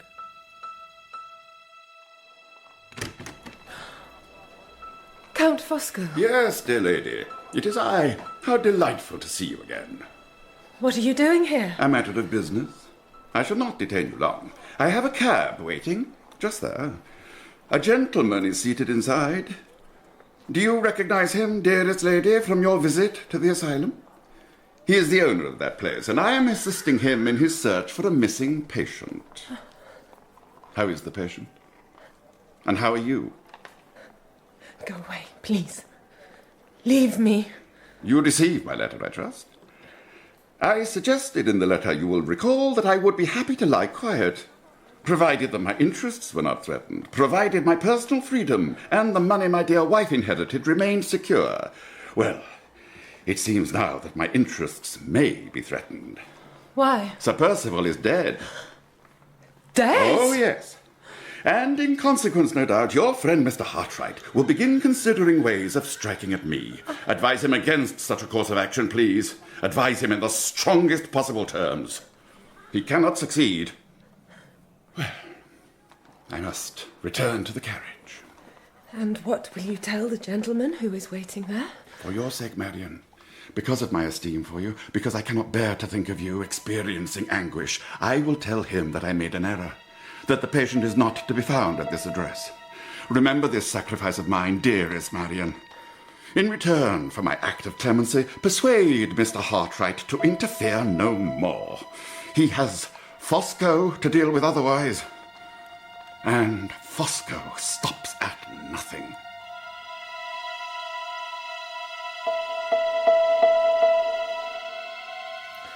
Walter. Yes?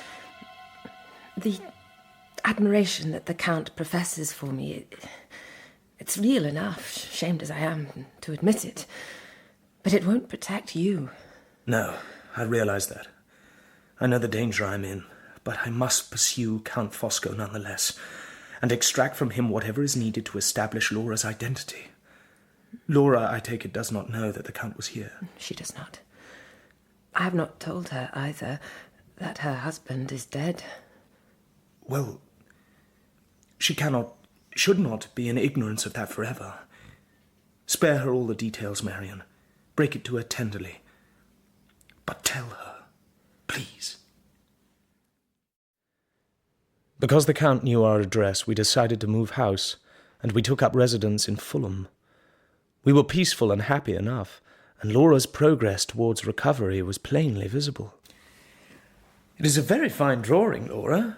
Indeed it is. No, it is merely the best that I have managed since I was ill. It is not a good piece of work. I have no illusions, Mr. Drawing Master. Show me what you have done. Oh. You don't like it? It is of me. Well, there must be some merit in it then, if you can recognize its subject. But I'm afraid I haven't done you justice. You know, Laura, your face has changed. It's become your own once more. The face I saw at Limmeridge. You are Laura Fairle again, the Laura of old. And I thank God for it.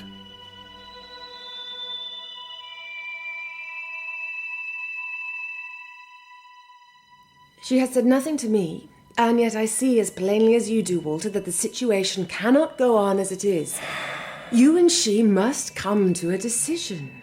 Marian, I will be guided by your advice, just as I was before in the garden at Limmeridge when you urged me to crush the love I felt for Laura. I shall not say that now. It is strange how, as Laura has got better, relations between her and me have become more and more constrained. I have noticed as much. It's as if we were indeed back at Limmeridge. And I was the drawing master, utterly captivated by her, but unable to tell her what I feel. Well, if you cannot tell her, then I must do so for you. That day in the garden, I said there was no hope for you. Let us see if things are changed. Shedding a tear, she kissed my forehead and left the room. My life was at a turning point. I sat and waited a long, breathless interval. Scenes from my days at Limmeridge presented themselves. The garden, the summer house, the place above the beach where Laura sat and sketched, and I guided her hand. Walter? Laura entered, alone. Dearest Walter. The answer is yes.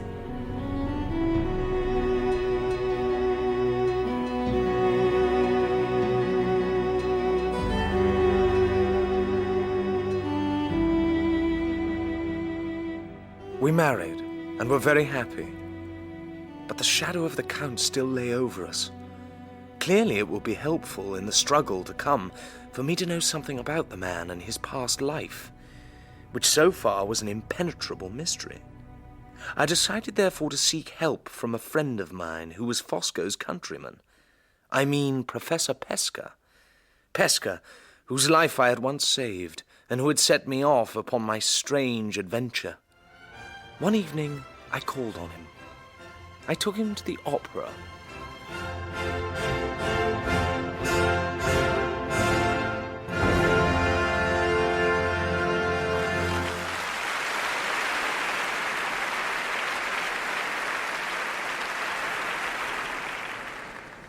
Pesca, I'd like you to take another look at that gentleman, if you would. I told you, my good dear chap, I don't recognize him. Take a look at him nonetheless.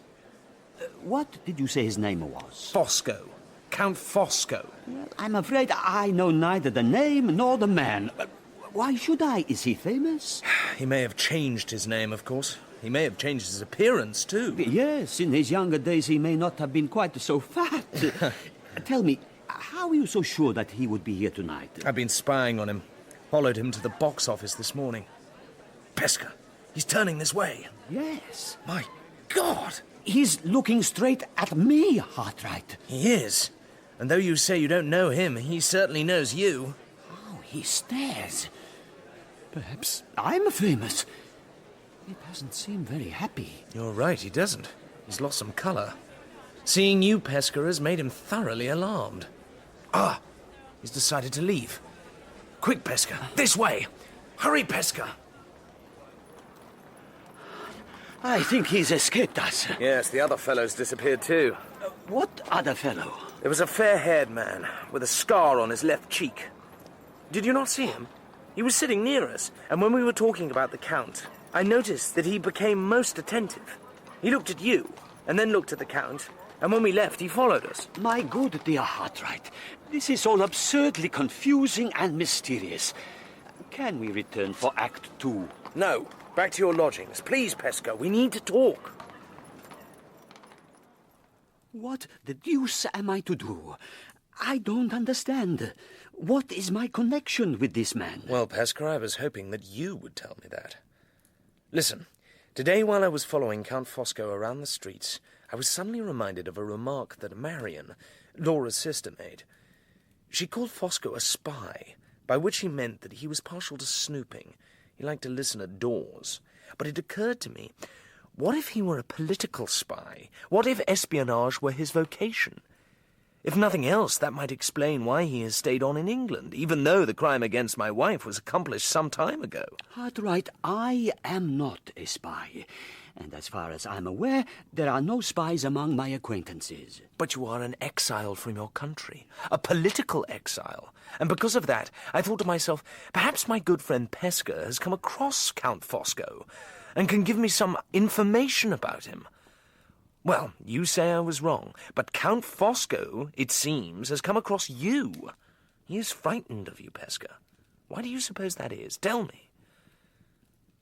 Count Fosco has done a great wrong to the woman I love, and I want that wrong redressed. Without your help, that may not be possible. Hartright, dear friend, you won your right of obligation over me on the day that you rescued me from drowning, so now I put the life you saved back into your hands. And I tell you what should be told to no man. I am not, in truth, a political exile. I was never persecuted by the government and driven out. I belong to a secret society. That is why I am here. I see. Please, go on. The aim of the society is the destruction of tyranny and the assertion of the rights of the people. I joined it in my younger days on an impulse, and being too zealous, I endangered myself and others in the society. And so I was ordered to England, to wait here, in case my services were needed. I am waiting still. I wonder, Pesca, what would happen to someone who betrayed the society? He would die. No human laws can protect him. Is there any way in which the society's members can be identified? There is a mark which each of us bears. It is branded upon the left arm. I will show you. It is a very small mark, but it lasts for life. From the Count's conduct this evening, one might guess perhaps that he too bears this mark upon his arm. One might guess perhaps that he has betrayed his comrades, and that the betrayal lies heavily upon his soul. Perhaps. 10 o'clock. I must go. And I will tell you where I must go, dear friend. To the Count's place of residence. Now? Yes, if I wait till the morning, he may have fled. Pesca, should I not have returned here by 9 o'clock tomorrow morning, you may assume that I have risked all and lost all. I urge you now, for the love that you have borne me, if I do not return, use the power entrusted by the society to which you belong. Use it, I urge you, against my enemy. Use it without mercy and without delay. Within 15 minutes, I was approaching the gate of Count Fosco's house. I rang the doorbell and was at length shown into the sitting room. Bags, boxes, papers and clothes were scattered around. On a table stood a cage in the shape of a pagoda, in which a number of white mice were secured. Amidst this scene stood the Count. Mr. Hartright. Count Fosco. We know each other by reputation. Yes. I am fortunate, I think, in finding you here tonight. You seem to be on the point of taking a journey. I am. Do you know why? Oh, yes. I know why. I can show you why, if you like. All you need do is roll up the sleeve of your left arm. Mr. Hartright. I assure you, you will see the reason there. Before you came to this house, Mr. Hartright, did it by any chance occur to you that I am not a man you can trifle with? Count Fosco, I am not here to trifle with you. I am here on a matter of life and death. But whose life and whose death? I would advise you, sir, do not be imprudent. Sir Percival may not have given you much opposition, but you are face to face with Fosco now. Before you think of using that gun, Count Fosco, just wait a moment, please. As you wish. This room is very untidy at present, and I'm not certain if I ought to add to the disorder by scattering your brains upon the floor. Well then, to help you decide on that question, I shall tell you that a friend of mine, an Italian by the name of Pesca, you saw him earlier this evening, do you recall? He knows of my visit here, and he knows what is to be done if I should not survive our encounter. Notice, Mr. Hartright, I have returned the gun to the drawer. But I haven't locked the drawer, not yet. Your brains may indeed be scattered before the end of the evening, though I acknowledge they are cleverer brains than I gave you credit for. So, come to the point. What do you want of me? I am here to represent a lady's interests. My wife's interests. Her name is Laura. Oh, so she's your wife, is she? I have two demands. Demands? First, a full confession of the conspiracy that you plotted against her. Second, plain proof of the date on which she left Blackwater Park and travelled to London. Ah, yes, the crucial date. The only weakness, you know, in my grand scheme. It was not my intention that Anne Catherick should die so soon. But her heart disease was beyond even my medical capabilities, I'm afraid. As I say, I require plain proof. Sir, you shall have it. There is a letter in my possession from the late lamented Percival, in which he writes of the day and hour of Lady Glyde's arrival in London. I'll make a full confession for you, too. But to match your two demands, I have two conditions. First, you will let me and Madame Fosco leave this house. Second, you will remain here in the company of my man of business a full half an hour after we have departed. Well, I accept your conditions. Excellent. Excellent. So, to work. Pens, paper. One of the rarest of intellectual accomplishments, Mr. Hartright, is the ability to arrange and express one's ideas. I possess it in abundance. Do you? He embarked upon the confession. A very full confession, as it transpired, which he wrote with great noise, enthusiasm, and rapidity, and in such a large, bold hand that he completed each page in less than 2 minutes. And as he completed each page, he threw it over his shoulder with his left hand, while already scratching away at the fresh page with his right. Would you like some coffee, Mr. Hartright? No, thank you. Oh, you think I'll poison you? You know, the English intellect has one grave deficiency. It is always cautious in the wrong place. At last, the Count was finished. Done. To my profound satisfaction, the subject is exhausted. The man is not. Eleanor, my angel!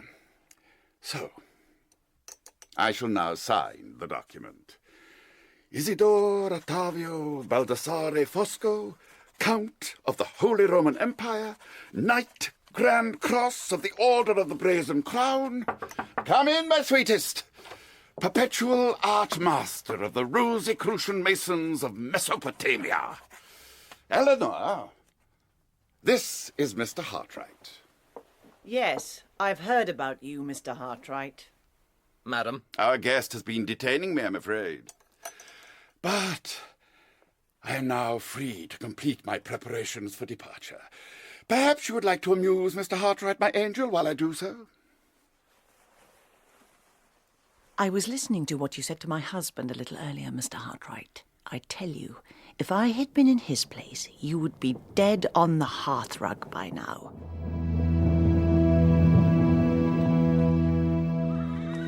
The packing was completed. Count Fosco's confession and Sir Percival's letter lay safe in my pocket.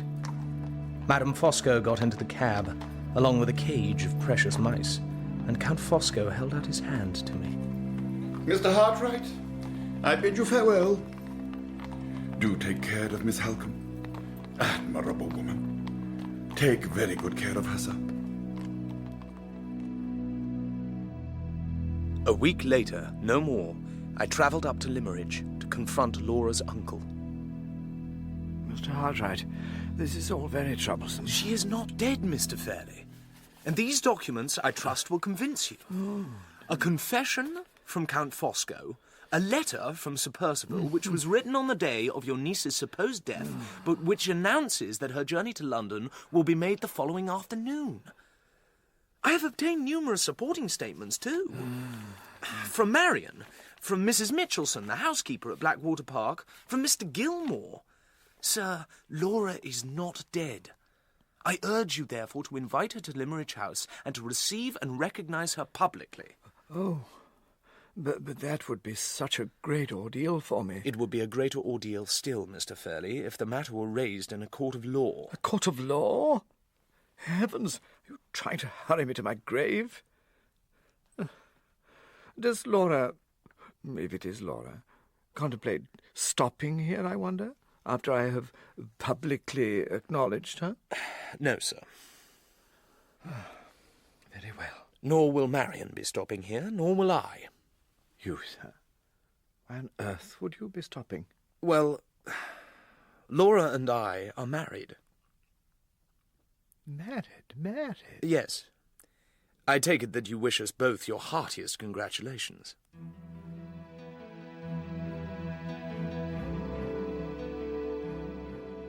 It was not long afterwards that an illustrated paper offered me a commission which required me to spend some time in Paris.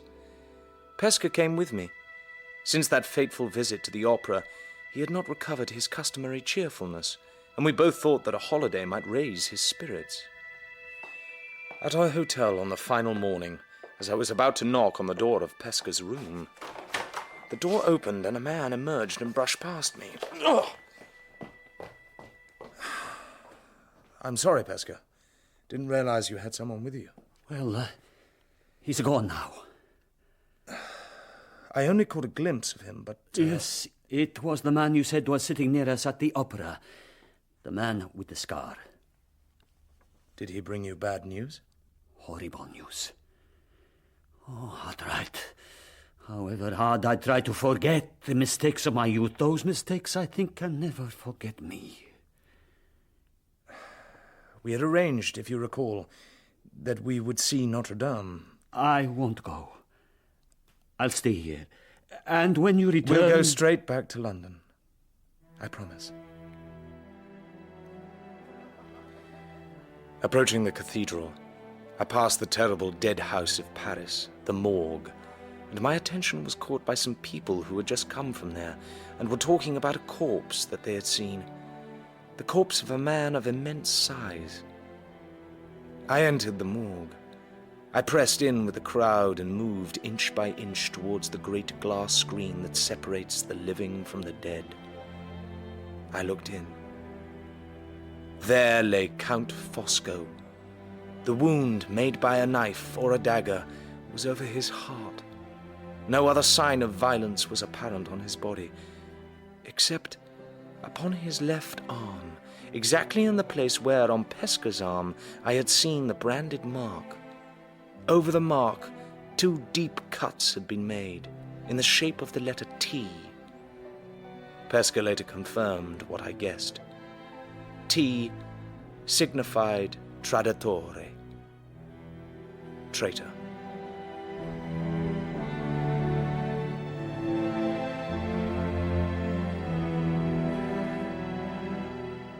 Our demons at last had been laid to rest. We lived simply and quietly together, the 3 of us, I mean, for Laura and I would not be parted from Marian, nor she from us. And then, in the new year, a 4th member of the family was added, and was christened Walter. One final event I must report. Walter? Yes, my dear? Marian and I... And your little namesake here? We have some news to give you. Well? My uncle is dead. Oh, my dearest. I'm so sorry. He suffered a severe stroke and failed to recover. We received the news from Mr. Gilmore. He has asked us to go to Limmeridge straight away. Walter, Limmeridge House is ours. On the journey north, I thought back over past events. I contemplated the curious chance by which my life had become entwined with the tragic story of Anne Catherick. I asked you, sir. Is that the way to London? Yes, it is. Forgive me, I was a little startled by your sudden appearance. I've done nothing wrong, sir. You must not be suspicious of me. And now, I am at Limmeridge again. I have gathered some flowers from the garden and have brought them to the churchyard. I stand here in the bewitching twilight, and I almost persuade myself that I can see that poor, unfortunate woman kissing the marble cross and beating upon it with her hands. Oh, if only I would die, Mrs. Fairlie, and be at rest with you. If only I could be buried here and could wake up by your side when the trumpet sounds. I walk to the cross. I kneel, and I place the flowers, and then I offer a prayer at the grave that holds the remains both of Laura's mother and of the woman in white.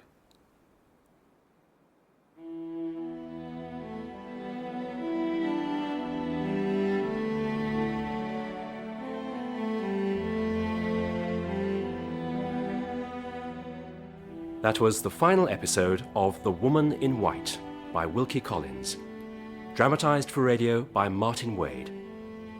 Marian was played by Juliet Aubrey, Laura by Emily Bruni, Walter by Toby Stevens, Count Fosco by Philip Voss, Sir Percival by Jeremy Clyde, and Mr. Fairlie by Edward Petherbridge. Madame Fosco was Geraldine Fitzgerald, Anne Catherick, Alice Hart, Pesca, Ioan Meredith, Mrs. Catherick, Carolyn Pickles, Mrs. Clements, Richenda Carey, Mr. Gilmore, Sean Baker, and the parish clerk, Jonathan Keeble. The music was specially composed by Elizabeth Parker. The Woman in White was directed by Cherry Cookson.